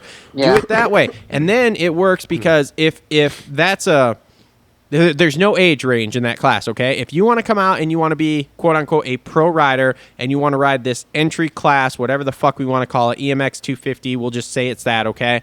And you want to be able to make money because you're making money for your starts. If you're good, you're winning titles, whatever. And then these kids can come and get in the pro ranks. They're doing full-blown, full-length pro races in this EMX class. But maybe they're racing a dude like a J Mart, say, who's 28, 30, been in the class for fucking 12 years, whatever. It'll teach them that, like, what have we heard from some of these guys? Like Kitchen, what did he say? It's like racing against a bunch of dudes that you slept with their wives. Like, everyone's out to fucking get you, okay? So these kids get brought in. They're on bikes that aren't quite as fast because they're stock 250Fs just with suspension. They're racing maybe some seasoned dudes who are, like, good riders, but not quite good enough to make that next step and be on one of the factory 250 or 450 teams. I mean, and just go from there, because then your factory you're teams... talking more of like F3, F2, F1 kind of Yeah. a breakdown. Yeah. See, and that's where I was going with this because I have kind of a mixture of both of what you guys are saying. And I know this will never happen because they would also have to pay this. But it is kind of like what Johnny just said with the way they do Formula 1, Formula 2, Formula 3. You know, they do the DTM series. I think what they need to do, and once again, this will never happen. This is a pipe dream, but I think it is honestly a little bit of both of what you guys have said and what you and me, Travis, have talked about, is Supercrosses outdoors do the same thing. Keep doing what you're doing. But on Saturdays, same thing at both Supercross and outdoors. Don't change the programs the way you do qualifying, motos, whatever. Saturdays, you have the factory dudes. So for Formula 1, it'd be Sunday. You'd have the factory guys. Everybody comes in for Saturday night for Supercross or for the Nationals. You have the factory teams, all the top dudes in both 250, 450. Sunday, you have these amateurs that are coming out of it. It's kind of like what they would do in the Formula 2, Formula 3. The top guys would come up. They're not allowed to race Formula 1. They have to prove themselves in Formula 2 or Formula 3. And then you have the privateers. Same 250 and 450, though. Not just one class, not stock. You can do whatever you want to the bike if you want to put $20,000 in your motor, but you're spending your own money, kind of like what you're doing now. Same thing. You get your Supercross mains, 15 plus 1 for 250s, 20 plus 1. But the thing is, at the end of that series in Supercross and outdoors, the winner of 250, 450, just like in Formula 2 and Formula 3, you get a shot at being on a factory team, whether the teams like it or not. Because all the guys that win Formula 2 over in the Formula 1 series or Formula 2, whatever, they get a shot at being in a seat with a factory team the next year. Doesn't always necessarily mean it's going to be what would be the factory Honda team or the factory Kawasaki team, but you get a shot at being on a team, whether the team likes it or not. They don't have a choice. So like the winner of Formula 2, or no, perfect example, the winner of the DTM series, the Ferrari team right now, is a former Red Bull guy, and you might remember the name from the Drive to Survive series, Alex Albon. He was Max Verstappen's teammate when they switched from Max Verstappen or from Alex Albon to Pierre Gasly to Alex Albon, and now which is Sergio Perez. Alex Albon went to the DTM series as Ferrari. He's about to win that series. He's going to get a shot at Formula 1 again next year with the Williams Mercedes-Benz team because he won that series. So you do Supercross and outdoors, the winner of the 250 series gets a shot at a factory 250 team, or the winner of the 450, that series, whether you want to call it the privateer series, the feeder series, whatever the hell you want to call it. Yeah. And they still get paid money. It's not like they're just doing this to go to a team. The winner of the 450 series, maybe he doesn't necessarily get a shot with Honda, but he gets a shot with the Rocky Mountain team. He gets a shot with the Moto Concepts team. He gets a shot with whoever has got a 450. Because let's be honest, it's better to be on a team than doing it out of the back of your fucking Sprinter van. Like, let's be honest. If you told Jace Kessler, hey, bro, you're going to go ride for the Twisted Tea team next year, you think he's going to tell him, no, I don't want to ride? He's going to do it. It doesn't matter whether it's... Yeah, if anybody's just going to give you the ability to not have to drive and just fly to the races, everyone is going to take that opportunity. You guys both make, really good suggestions on how to improve. And to Feld's defense with what's going on right now is, from what I understand, is the new Supercross futures are only going to be the Supercross futures, so just a couple classes in order to qualify to get your pro license for Supercross. And correct me if I'm wrong, that to me seems like that's kind of going on the right direction. And again, we've beated this into the ground. As far as for motocross, I feel like the problem starts from the get-go with the amateurs. You've got what's happening with tracks being closed and organizations being closed. I personally think they need to get away from AMA because you've got 27 fucking classes a weekend, so you can only you're only on the track for 5 laps and you're there all effing day, and then it's all about the amateurs. It's all about, the amateur nationals, as far as it's the road to Loretta. You do well at Loretta, you're going to get a factory ride. At least that's you win Loretta, your career is handed to you. That's the dream of the way it's built right now. And what I would do is, I would say get the fuck away from AMA, but if you had to have some sort of sanctioning body, whatever, I would say in order to even qualify to start getting to the regionals, you'd have to race at least 5 races at your local sanctioning deal. And then if you because then that would force all the Tomacs, all the Kitchens, everybody that doesn't race locally, they would show up. and therefore you'd have more talent because you'd have better competition and et cetera, and it would build the sport from a local level because you'd have all the greatest names, all the best people having to compete at their local state level. And if they do well and win all 5 races or something, and let's say they're in the novice class, well, then they're regional. They're racing now the regional at the amateur deal. And so then now they're qualified for Loretta to race amateur, where previously they would be sandbagging in the effing beginner class or the novice class kind of a thing. That's the way I would try to structure it from the ground up. But again, the logistics involved, I don't know everything that's going on. So it's a big problem. I like that idea where they have to go race like 5 local races, because honestly, it wouldn't be that hard. Almost every track you go to, you scan your fucking card now. We in the computer system. We definitely need to figure out a way for these dudes, like a new way for these guys getting their pro license, because we know, I mean, we have people around here that have pro license. Every state has that we know shouldn't. And I understand it, and I'm not calling out anybody specifically, but you know what I'm talking about. But I looked at the timesheet, as I always like. Austin Wagner.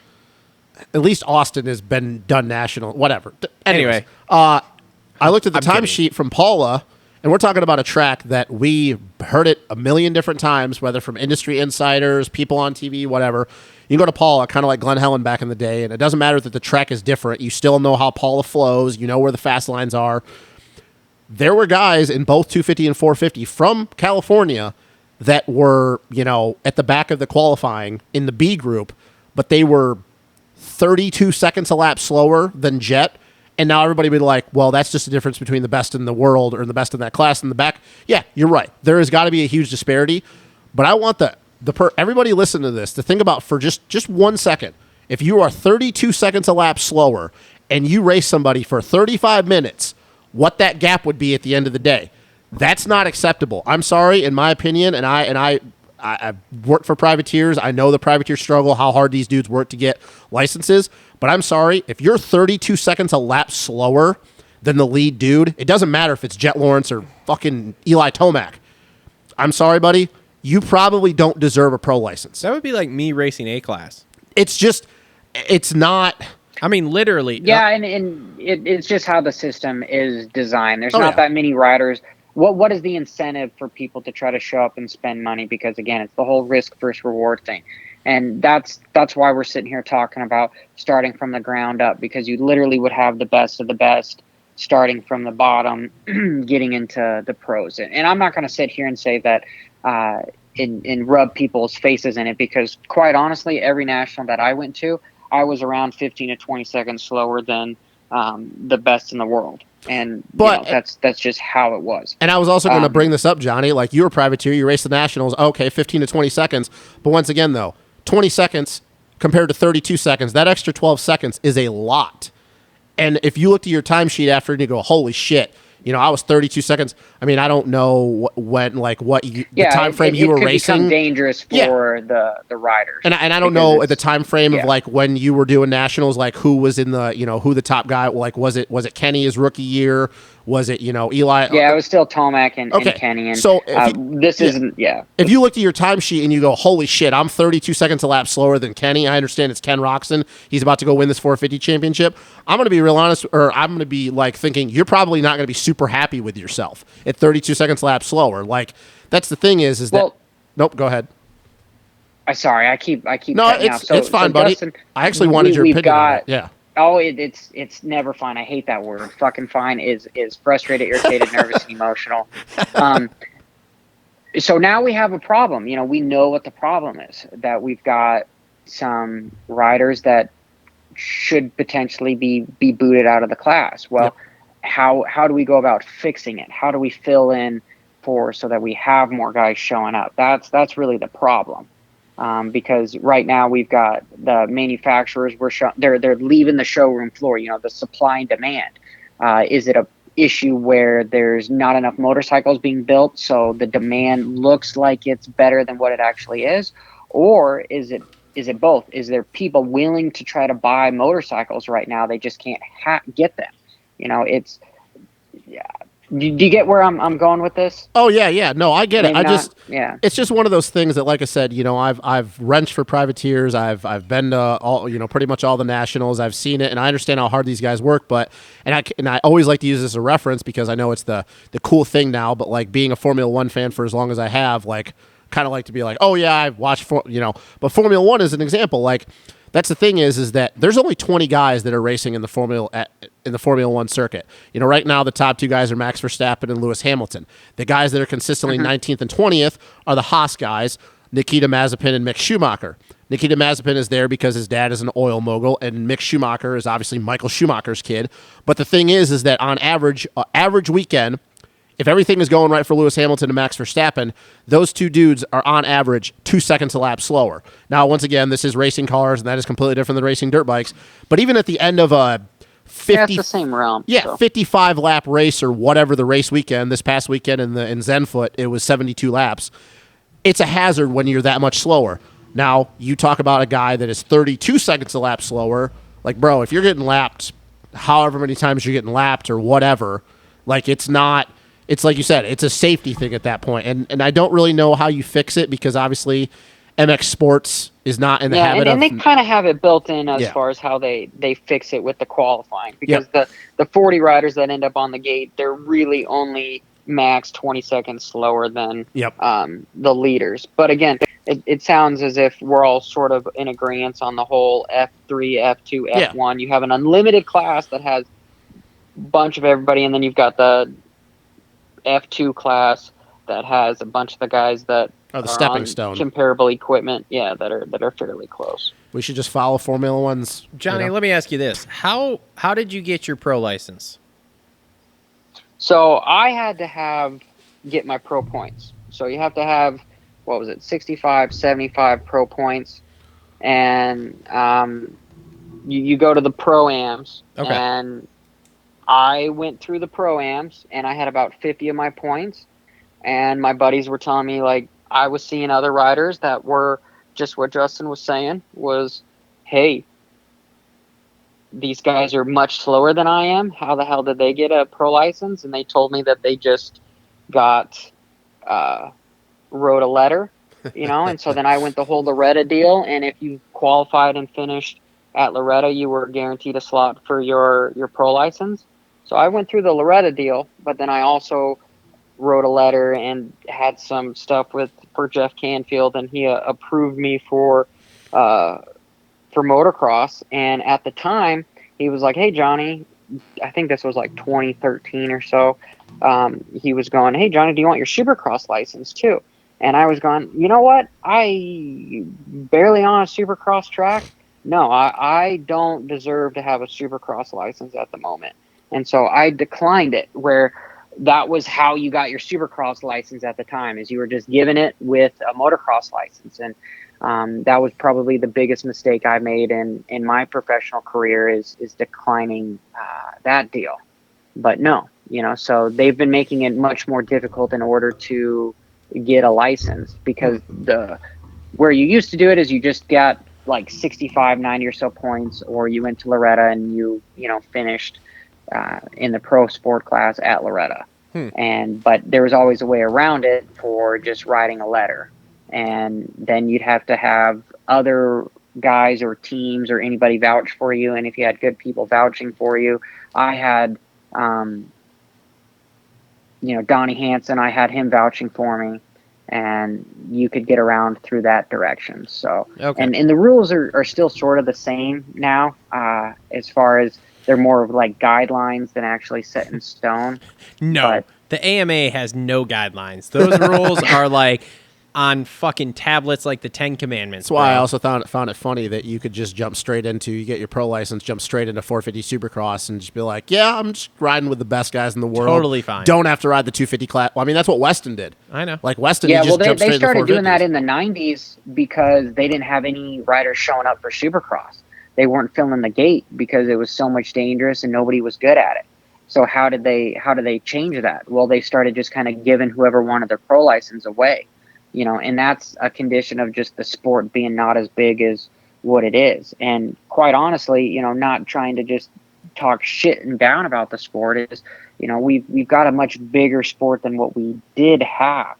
But unfortunately, we're not in the heyday like we were in the 90s, where it seemed like people were making quite a bit more money. But at the same time, if you looked at the cost of going racing in the 90s, factory 800 collect Honda, they had like a little box van and shit, and you had two-strokes that were easy to take care of. Bring back and two-strokes. now we've got multi-million-dollar semis that have million-dollar motorcycles, multiple of them, chilling in the semis. Like, we can see where the issue is coming. And I'm not going to sit here and say that the sport is bigger than it is. It has grown tremendously, but everybody that is in the sport of motocross and supercross, we've got such a narrow mindset, and we think it's everything. That's our entire life. And it's interesting how small the actual sport is. And I'm kind of contradicting myself saying that it's grown quite a bit more, and hence why we have to implicate, or we have to have more provisions to allow people to not anybody show up to get the pro license, because it can be dangerous. However, the sport still isn't where I believe it should be as far as growth. And I think it's a cost thing, where the same thing as you buy a $13,000 450. I mean, fuck, a 50 is like $4,500. And is this inflation or what is causing the hike? It's becoming an elitist sport as far as almost like road racing. And we see what Moto America's like, as far as how many people are showing up to race effing crotch rockets. And there's like 3 or 4 guys that are actually getting paid to do it. So again, digressing and ranting. So boom. There. No, I mean you're right on point with the growth of the sport, and I've ranted about this before, and I won't go into a very detailed rant, but I mean the big problem we run into is these promoters think that like TV is the fucking answer, and TV is not the fucking answer. Okay, half these dudes with YouTube channel. I mean, dude, streaming. That's where I feel like a big portion of the. What do you get on an average video for view wise, Johnny, on YouTube? View rise, I'm 10 to 30,000. Okay, so you're 10 to 30,000, and for all intensive purpose, how many subscribers do you have?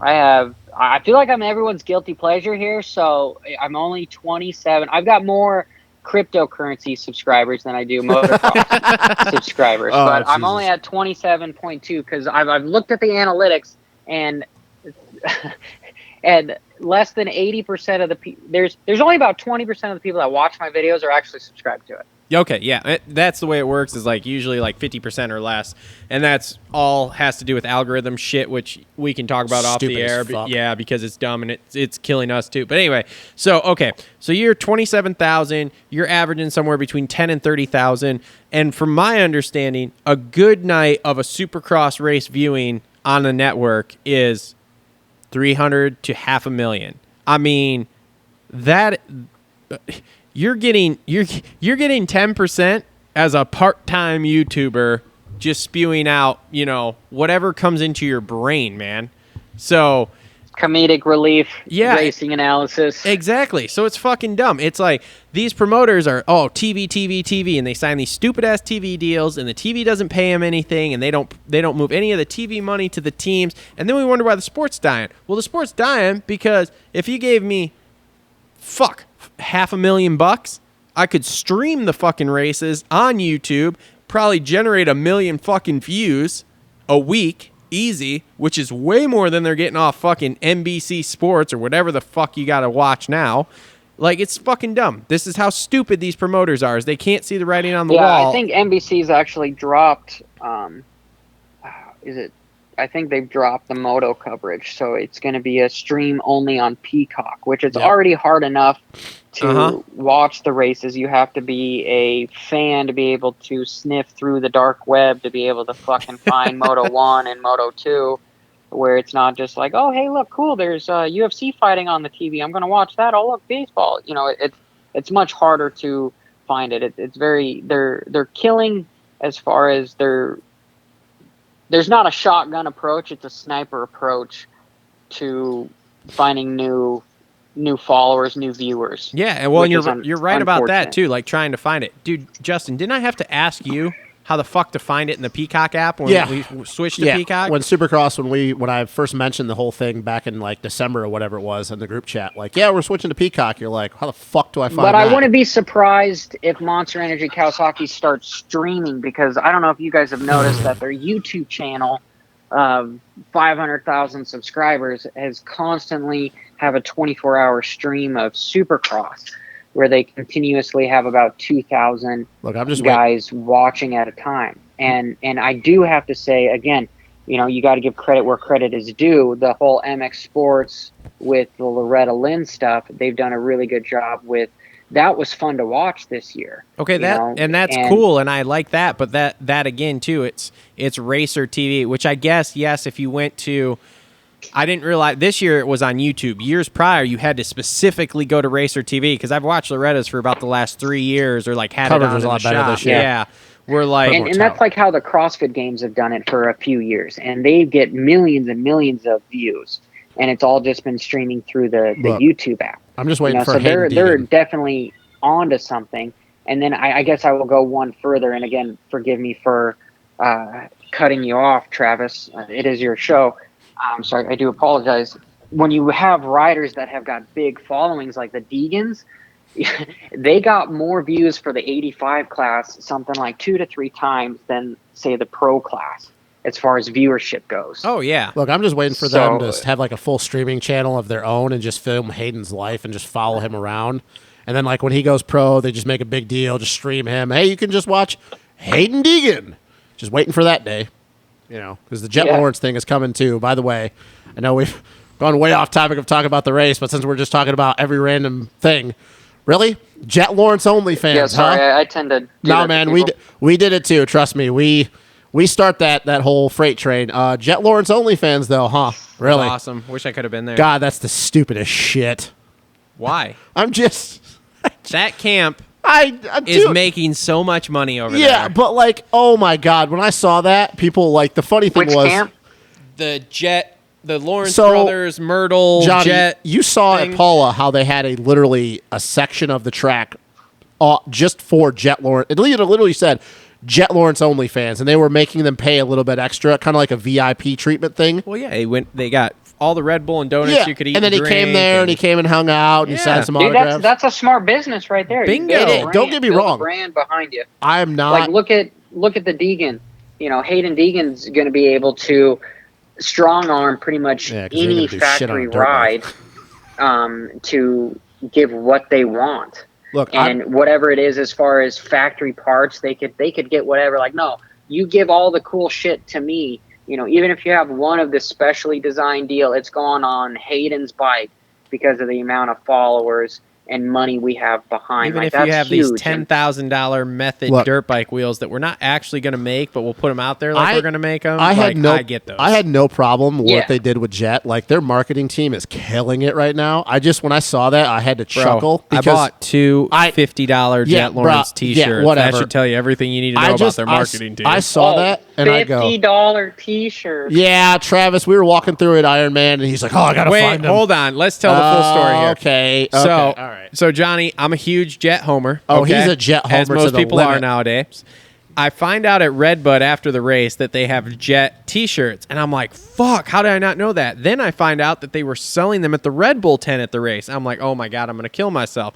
So I come home and I get on Jett's website, and I'm like, "Okay, cool. I'll just buy one off the website, no problem." Oh well, we only do limited releases, and we're sold out online. I'm like, "Ah, shit!" So we're at Iron Man, and I'm like, "Yo, Justin, when we're walking around in the morning, we gotta go by the Red Bull tent, and if they're selling them, like, I'm gonna get one, even though they're $50, which like is way out of my price range for a t-shirt. Like that just is but I'm like, dude, I gotta have one. So anyway, so we walk by the Red Bull tent. There's a line. We're coming back between like 250 and 450A practice to go to a different spot for me to film, and boom, there's no line. So I'm like, fuck yeah. So I run in. I'm like, yo, you have Yeah, larges? there's no line for a $50 T-shirt. Oh no, dude, you should have seen it when we went in there. It was out the door. Yeah, first. Okay. I mean, it was 20 stupid. people deep to get them, right? So then I go back in. I'm Well, like, fuck, they should be charging $75, $100 for a T-shirt. well, then. in all fairness, it worked out for me because the ones he was selling at Iron Man were all signed. And like I walked up and I'm like, yo, I'll take one. And then I was like, wait, are those signed? And the girl's like, yeah. And I'm like, well, shit, you better bag up 2 then, because I'm going to wear one, and I don't want to wear a signed one and not have a signed one just hanging out. Yeah, so, So I bought 2. Yeah. One's going to go on the wall of the studio here eventually, and the other one I'm going to wear. Look, man, and you didn't even All right, grab me all a right. I can fucking justify donut. that. You didn't even grab me a donut. They didn't have donuts left, okay? Okay, And you well- didn't need a donut. I wanted a donut. No, you need to walk more. You didn't need a donut, all right? Yeah, okay, bud. But anyway, so I got 2 signed Jett Lawrence t-shirts, man. $100. Ridiculous spend on my end, but whatever. What are you going to do, right? We all got to have something. Yeah, no, I think that's justifiable, and they're doing good. That their stock is that valuable that they can get away doing that. You know, that's smart, because it's, you know, he's a young kid at 17 and he's already thinking afterwards. You know, again, I'm using Hayden Deegan as an example here, but it's the same thing with Walker, and you've got AJ, you know, these guys, Dino. You know, this is a good sort of exit strategy to the dangerous job that is Supercross and Motocross, as they can make a living not being on a factory team anymore. Yeah, because everybody's And broke, apparently. that's just thinking ahead. You know, words are supposed to go here. I commend Jett for thinking that far ahead. He's surrounded himself with a good group of people. So far. So far. I hope it stays that way. Well, as long as Myrtle's there. I don't want to find out 10 years after he retires that He has no money? Yeah. Like everybody else? Yeah. Yeah. Well, that's a thing. That's the problem. Again, very few people can retire in this sport. And the problem is, it doesn't matter if you're getting paid $1 million, $3 million for your contract.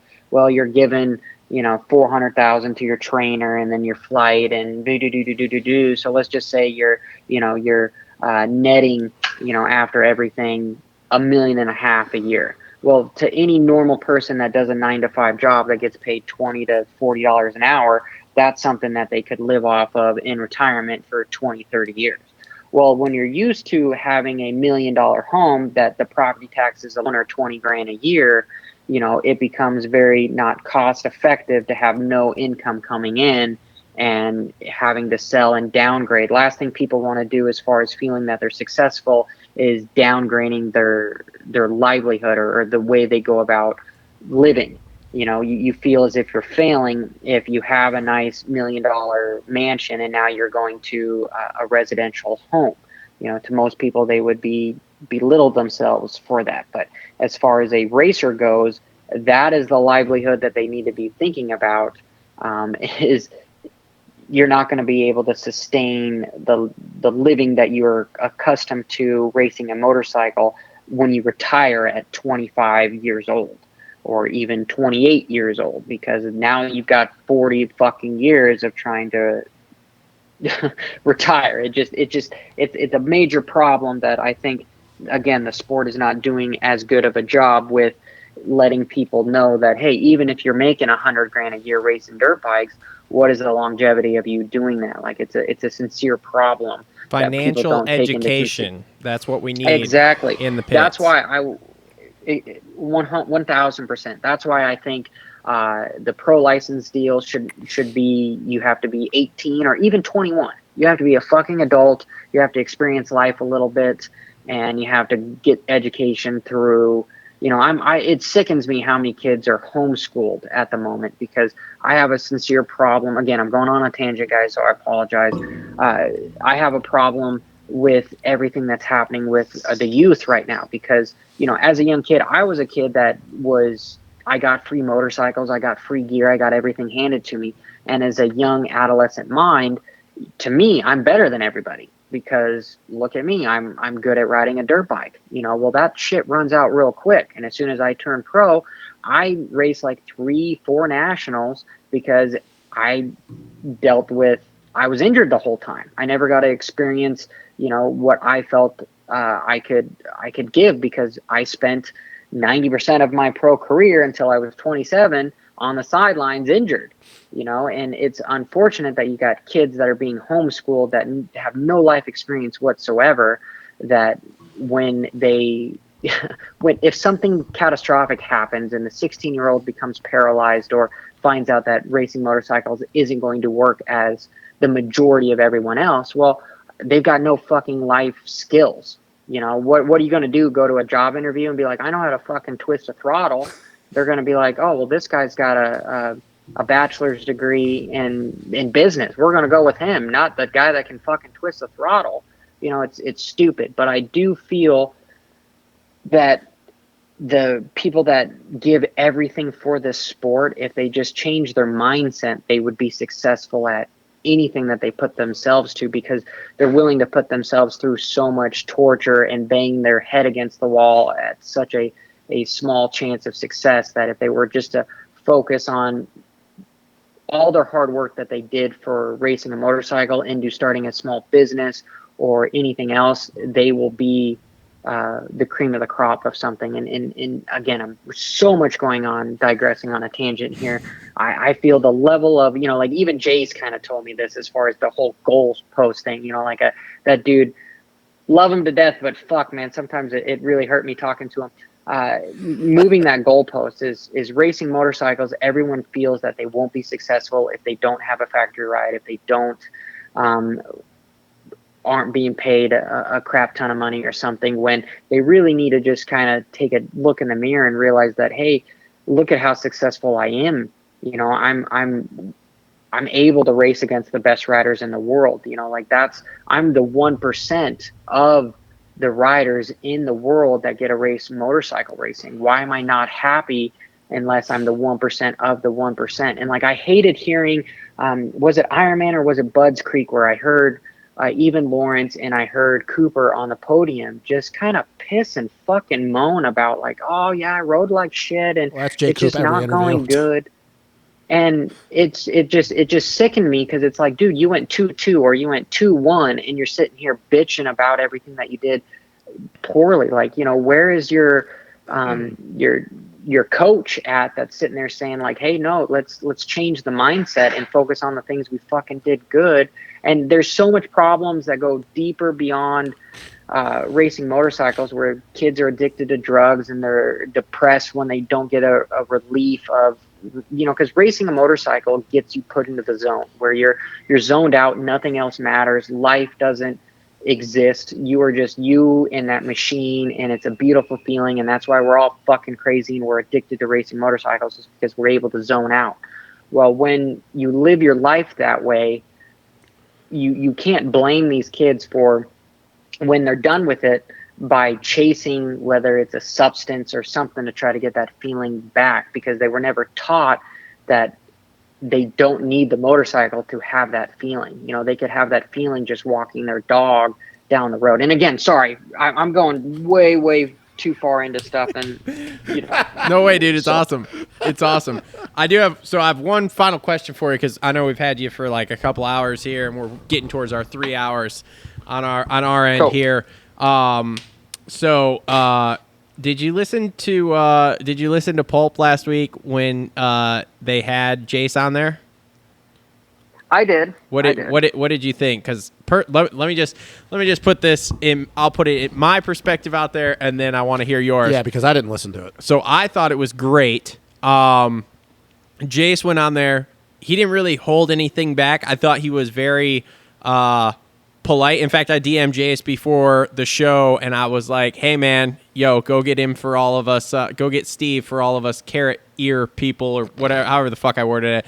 But anyway, but dude, I thought he was excellent in putting in the little zingers towards Steve. Like, to start right off the bat, Steve's like, you know, I know we've never met. And he's like, bro, I've seen you at every single fucking races for fucking 6 years. And Steve was like, oh, fuck. Like, oh, shit. And it just continued from there. There were all sorts of little things that I don't remember specifics. I just remember that one in specific of Jace just throwing in little things, little jabs at Steve. And, like, Steve didn't have a counter argument for it. And, like, didn't really get flustered because he's a professional. But you could just tell that at a point he was like, fuck, dude, like this guy is getting me around every. I heard the single Josh Hill corner. thing was pretty interesting. Oh yeah, Because obviously Jason Hill are boys, and Hill went on his podcast and talked about the Yamaha thing, and Steve obviously fucking hates Josh Hill. Yeah, well, and then it was funny because that is something, now that you've said that, it triggered a memory here of like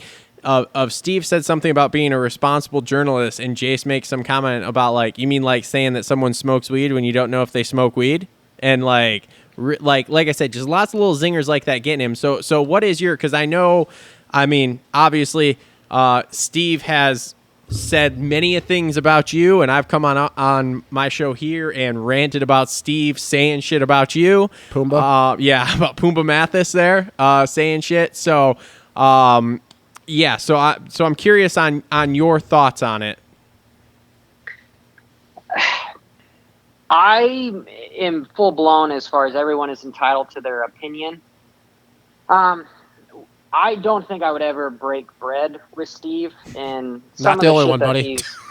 Yeah, that some of the shit that he said is I don't agree with. I do respect what he's done for the sport, as far as he's given money to the privateers and he's been around for a while. I don't, however, approve of his whole gatekeeper-ish, where you've got to try to belittle everyone that might be competition or not. I feel that there is room for all of us, fucking people. Like, his show is built on speculation as well. Like, if you want to watch Steve, cool, watch Steve. If you want to watch Gypsy, if you want to watch Justin and Travis, you're able to do it, So if you want to laugh and you can watch my stuff as well. And it just was interesting, some of the stuff. I talked to Jace afterwards, and I think I didn't need a rebuttal whatsoever, because he did a beautiful job in defending me, and I thanked him for it, because him and I have become good friends, and I appreciate it. And getting it out there, Steve, I invited myself onto his show. I've got text messages that he's never replied to. So the whole thing of him saying that he's invited me multiple times is complete horseshit. The only person that invited me was Jason Thomas.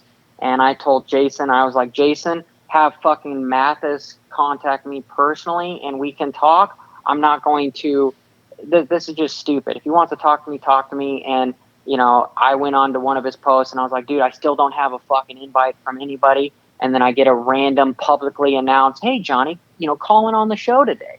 And I'm just like, fuck you guys. I don't have any need into talking to you guys. It's I don't have time for it. It was my wife's anniversary, and I just was like, fuck you guys. Like, what is this really going to do besides us just arguing?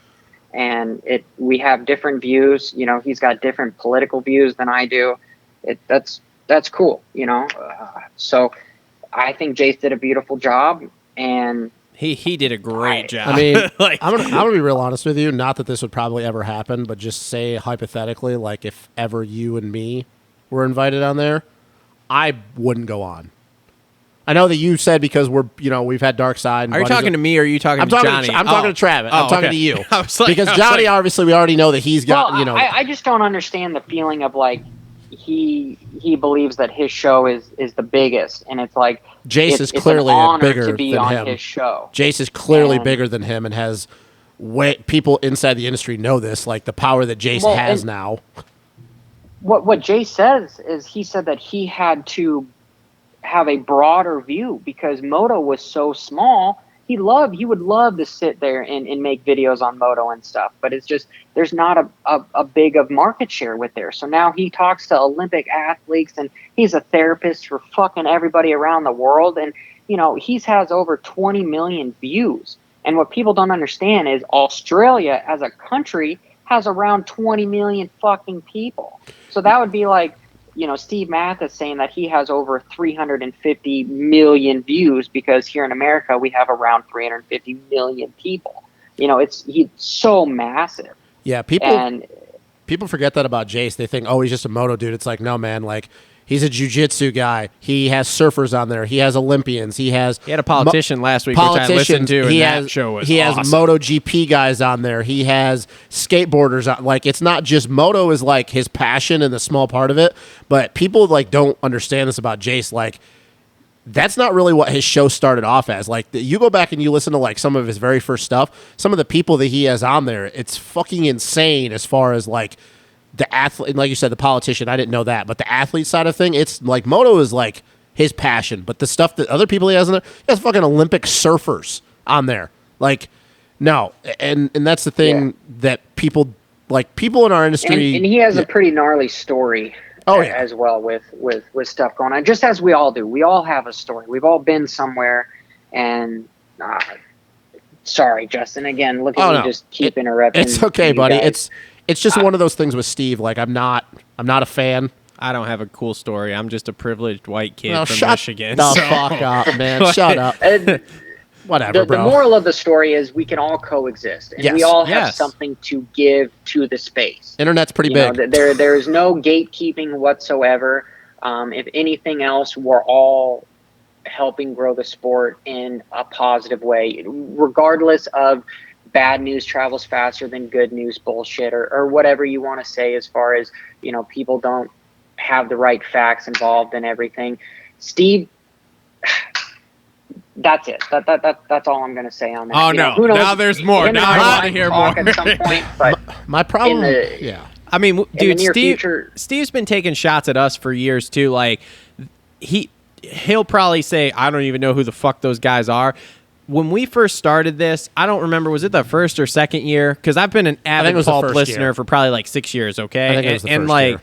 I like what Steve does. I like the show. As Jace said the other night when he was on the show, Steve's show, if you're a moto dude and you want to be fully engulfed in moto, like Steve's shit is what you listen to, which it is. And that's what I'm trying to do and like learn and all this stuff because I'm only been in it really deep for 5 or 6 years now. But anyway, but when we started the show, I remember clearly at one point listening to a show one week of his, and he made a comment, and it wasn't mentioning us directly in name or anything, but just the comment he made, I went, that's directed at us. And like I even called Justin and I was like, hey man, go listen to this. And like Justin went and listened to it and he was like, yep, that's exactly pointing at us. And so now it's just gotten worse because now there's other people, yourself, Jace, whatever, who have come in and grown their podcast more. And as we all know, if you're not in the clique, the circle, we'll call it the Cool Kids Club, the Racer X Cool Kids Club there, like you're on the outside. And obviously, as we know with everything that all of us here on this show right now know, if you're not in that Racer X Cool Kids Club, well, then you're considered the enemy, we'll call it. And, like, obviously, none of us are really in that Racer. I know you kind of were for a second, not really like Racer X, but you were one of the few of us that had a media credential at some point. So...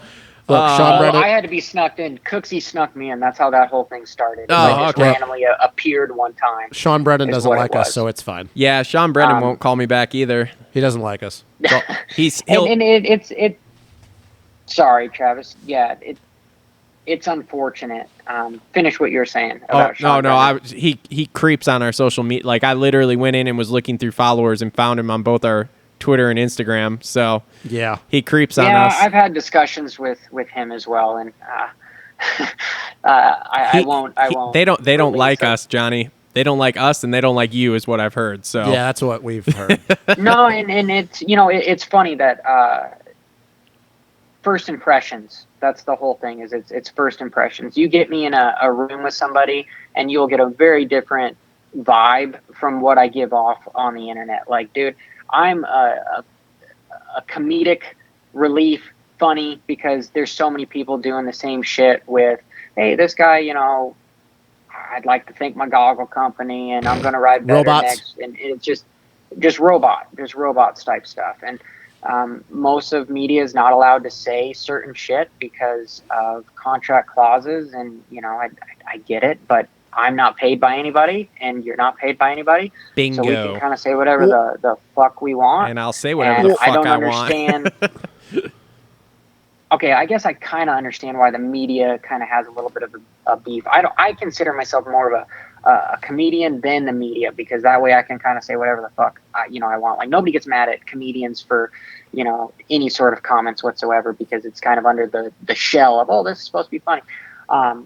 It's all generalized around money. Why is Steve wanting to be the gatekeeper to everybody? And it's the market share isn't that big. So if you start losing viewers to somebody else, your paycheck is going down, and that's not good. If there was more money to go around, everybody would be fucking happy. Nobody would be having beefs with each other. And that's the same thing with the riders. Like, I hate going to the track and everyone is your buddy until you're kind of beating them, and then it's war zone. It's World War III, even in the 50 class. It's stupid. But that's how we've been taught the entire way up of going about it. There is no building up. And, Pulp is a big podcast. He's got a community where I feel he should be trying to grow and build somebody up. Like, that's why I love the cryptocurrency community. The people that I speak with that have multiple hundreds of thousands, and a few of my friends have got a couple million followers. These guys are wanting to build the community, and they don't care if you pass them. They're just trying to build everyone up. It's because everyone is making money. Dude, I have a crypto question for you. Oh boy. Go for it. Is my Dogecoin ever going to go back up? Probably not. Oh, fuck, dude. Want some Ethereum? Dogecoin is a meme deal. It was made, and so it's not going back to $1. Go get some NFTs. No, it's never going to go back to $1. It's a hype and pump. It's super risky coin. You might be able to make money at it, but fundamentally, it's not going to change how we do business or finance, and therefore, it is a piss poor investment. It is worse than buying a Suzuki right now.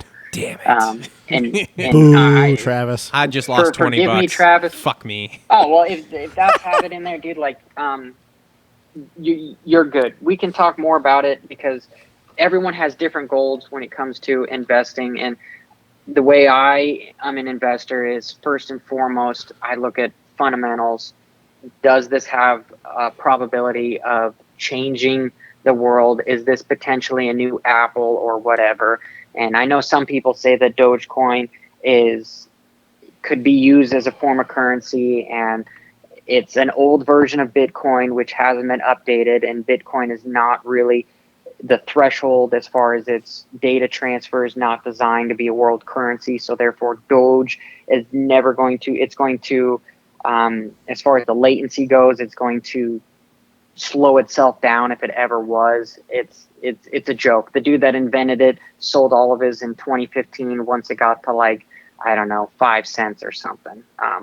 But I could help you find some better projects that are out there, because you're still early to cryptocurrency. If somebody wants to get excited and get involved and kind of I feel like if you're a Republican and you want to have less government, less control, and you want to be in control of your own money and be your own bank, that's where cryptocurrency is, and we should be an avid believer in it. If you don't believe with we can politics, definitely talk about that. I got nothing. I'm in stocks. Sorry, No, you're okay. No, I asked the question. No, I'm in, like, investing wise, I'm in stocks more than I am crypto.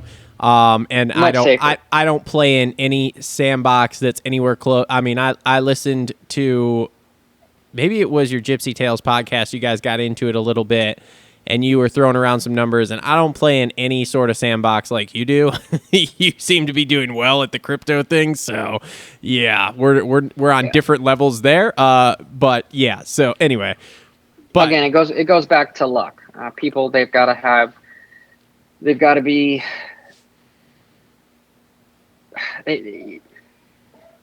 Thank you. You've got to be smart, and you've got to be due diligent, and people, we've got a false sense of, again, what instant gratification is what people want to talk about. I was a financial advisor in my 20s, And so I got all my Series 7, Series 6, 63, blah, blah, blah, because I was like, you know what, this racing said thing isn't words really that I going don't to fucking work understand. out. I need to make money in order to do some other stuff. But It's people have a accreditations for false- being a financial advisor, Justin. I assume that, but I was just like, yep. I don't know exactly what it means. I know just enough to be dangerous. Yeah. It's kind of Yeah, like all the conspiracy theory shit. Just Oh, enough. boy. I know just Yeah. You mean enough. how you turned Kevin's mom into that? Dude, shh, quiet. We're not talking about that on the show.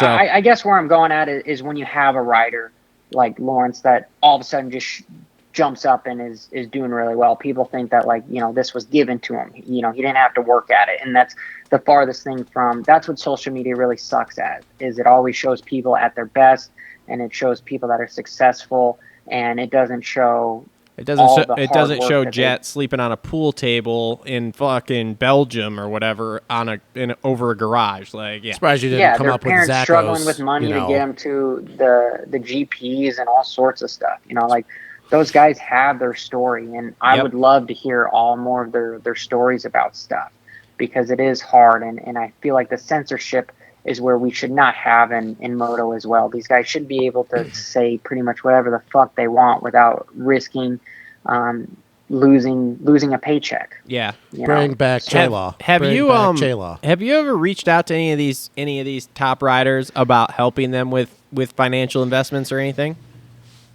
No, because I have no need in wanting to do that.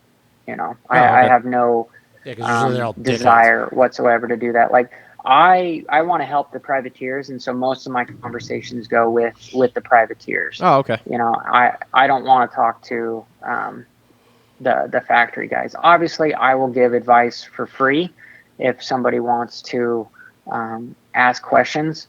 You know, but I am not here to call up those guys and be like, hey, you know, you're making $2 million. Well, this is where we should have a, you know, a 60-40 split between stocks and bonds, and then maybe we should have a little, you know, like, no. If they're smart, they should have guys in firms that are doing that. And maybe if I was smart and a super go-getter, maybe I should. But as far as I'm concerned, the financial world and I would like to mingle them a little bit, but you know, people don't know that I actually started my YouTube stuff first doing financial stuff rather than moto stuff, is because I didn't want anybody to know that, I don't know, I hated the sport so much. But no, I to be honest, Travis, I hadn't even thought about reaching out to see how these guys are managing their money. And truth be told, I doubt they would tell me, because then they'd have to, you know, share with me actually how much they make, and I don't think they trust me enough to be able to not make it public. So therefore, I don't think any factory rider would ever talk finances with me, which is fine. Yeah. I mean, I just was curious because we have talked, all of us, about how financial literacy with, I mean, everyone, but especially moto riders. And the more I dig into this, the more I find out about even these top guys, how bad it is for them post-retirement time. So just something that I was spitballing of, like, oh, you know, like, you have this knowledge here that could actually help these guys post-retirement, so that when you make, you know, $40 million, you're not broke in 20 years after, or 10 years after you retire. So 10. Yeah, I mean, all they would have to do is put $2 million in a exchange traded fund that's making 100%. 5% a year. Yeah. And there's $100,000 right there to live off of, and you never adding anything to the principal. You're never reducing any of it. That's and it. then you could stake money with crypto, and you could do all sorts of different stuff. You make a good point. You do make a good point that, you know, it might be, you need more time during the day, dude. Oh, I know. Trust me. I'm sure we wish we all had more time. Trust me, I know. I've only got three companies now, I don't know, that are all in the early stages here, so most of which are hand on myself. So yeah, well, yeah, you say that. I mean, one of them is this stupid podcast, which I just pay a bunch of money to do myself, so that's going great. But all right, boys, we've been at this for a long time. We're over 3 hours. Anybody got anything they want to touch on before we? Who wins Hangtown? Johnny, go first. I think it's Tomac. You know, I think that's a fun bet to do, is He's the only one that I think has the go-get right now because he wants to get second in points. You know, he's got something to fight for. I think Roczen is in full-blown panic mode on, hey, I need to hope some people have some bad luck. Not that he wishes ill upon anybody, but just hoping that maybe somebody gets a bad start or maybe has a small tip over so that he can get out front and then kind of start to phone it in later on in the moto. So I'm going to say Tomac. What about 250s? 250s? I think Jett is going to be in full-blown but he's young. So you don't. I'm thinking the people. Honda is telling him that you just need to beat Cooper. That's all you have to do is beat Cooper. Don't do the James Stewart thing where you wog 10 seconds out front. And I think Cooper is, hey, you need to, take him out. You need to win. So I'm going to say Cooper wins, and I'm going to say Jett's on the podium. Okay, Justin. What about you guys? I agree with the Eli statement. I think as much as I would love to see an all-out brawl between him and Dylan, kind of a good look into the things to come in 2022, I just don't think that Dylan's going to have the motivation. I think, honestly, it's going to be he's been so mentally drained. I think he's just going to go in this weekend and go, I'm just going to get out with these two motos. Or maybe, once again, the sickness comes out and he just doesn't even race. So I think Eli, and I think that it's going to be, if Dylan doesn't race, I think it's going to be a domination. I really think it's going to be maybe 2015 Eli domination, because I think Kenny's got issues, and I agree with Johnny. I think he's panicking. I think he's overheated. It's going to be hot again, and I think Eli, if he rides like he did in that second moto at Paula, we could see a minute gap both motos. And as far as 250s, I can't believe I'm going to fucking say this shit. I'm going to go the one that everybody was pumping up for Hangtown on Shmainovet Schmoto. I'm going to go the Rook. Max Volan wins at Hangtown. Oh, bold move. I think so. I think the Jett is going to be just make it through the motos. I think that J. Coop is going to continue to have issues. And I think I don't think that J. Coop and Jett are really going to play a part in this weekend. I think, once again, Jett really doesn't have a reason to. He's got a big enough gap on J. Coop. And I think that Cooper's just going to continue whatever's going on with him. It's just going to keep snowballing downhill. And I think Max Volan wins. Okay. Travis? All right. I'm going to stick, as boring as it is, I'm going to stick with Eli with you guys for 450s. But my 250s is going to be completely different. I'm going to go with Michael Mosman. You are not concerned that he might have overheated himself that second moto? No, he sounded fine on the post-race interview I listened to today. Okay. I didn't know. Fine, He dropped. I mean, Joe caught him, but he dropped a little bit. Okay. No, he sounded fine. He didn't say he overheated or anything. He That'd be cool to see him get a win. Got him. Like, that was it. But yeah, he said post Hangtown. How do you think Volan? And yeah, so how do you that's think Volan does? Do you buy into that hype a little bit with him in Hangtown? Yeah, I could see him doing really well there too. Okay. Yeah, I mean, I'd like to see Mosman get a win. I mean, be honest with you, he probably should have won Southwick had he not ragdolled himself into the ground. Yeah. And once again, he should have won a Supercross race earlier this year, so it's been a long time coming. Yep. And he could have won a moto this last weekend too. Yeah. If I'm going off my heart, though, I'd like to see Joe get a win. I just think his starts aren't good enough. I think he's going to struggle with that. But yeah, I mean, Cowie. Those weed whacker Yamahas are too fast. Oh yeah. I think my hope for the last thing I'll say about this before we get off the air. I think the last thing I'll say about this is I just really hope that this weekend isn't just everybody just mailing it in and just be like, hey, we're trying to. It's the final round. What do you expect? Yeah, but the thing is for me is like, even though the points are out in both, more the 450 class, I would like to see the guys that are, because there's a lot of guys, there's uncertainty for a lot of guys in both classes going into next year. And I think there are some guys that have something that need to prove something. Yeah. And I feel like that if they just go in with a mindset that I'm just going to mail it in because it's the last round, I think that those uncertainties become even bigger because there's a lot of guys I think that are going to be racing for rides. And sure. I just hope it's a good round because, I mean, if it's just boring, like I don't know, it's going to take away a luster of the final national, but I don't know. I think the 450 class is going to be kind of a snooze fest, especially if more guys decide to not race.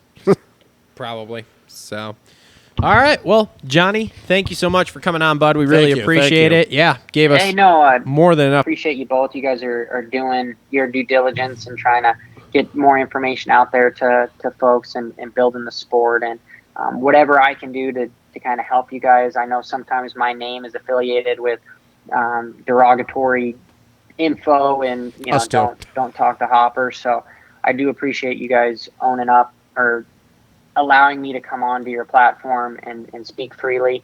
And I respect you guys and I appreciate you. And, you know, can't wait to do this again with you guys. Where can the people find you at?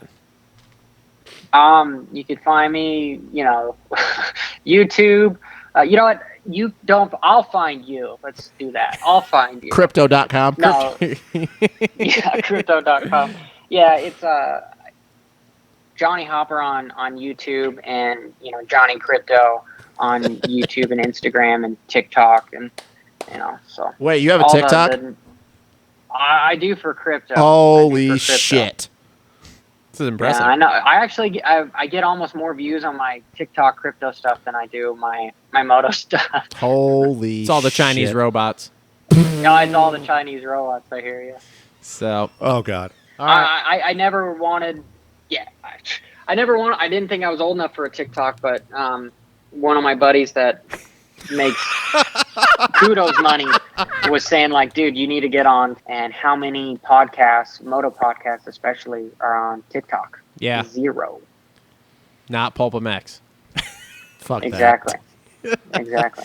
Sweet. Well, all right, buddy. Thank you. Thank Really you, thank appreciate it. We'll be in touch. We'll definitely have you on again, man. that. Off-season show. Yeah, and next Ironman I'm at, I'll have to come by and say hi. Well, hey, man. If you, I know you like hate dirt bikes and stuff. Oh, but Jesus. if you want to come do a, Hate's a strong word. Hate's a strong word. if you want to come do a sick fun yeah. weekender ride at a backyard track, the weekend of October 22nd, 23rd, we have this track around here. It's called Bucks. Yeah, but we backyard call does it- not do the... We call it the golf course. I'll send you a video of it, man.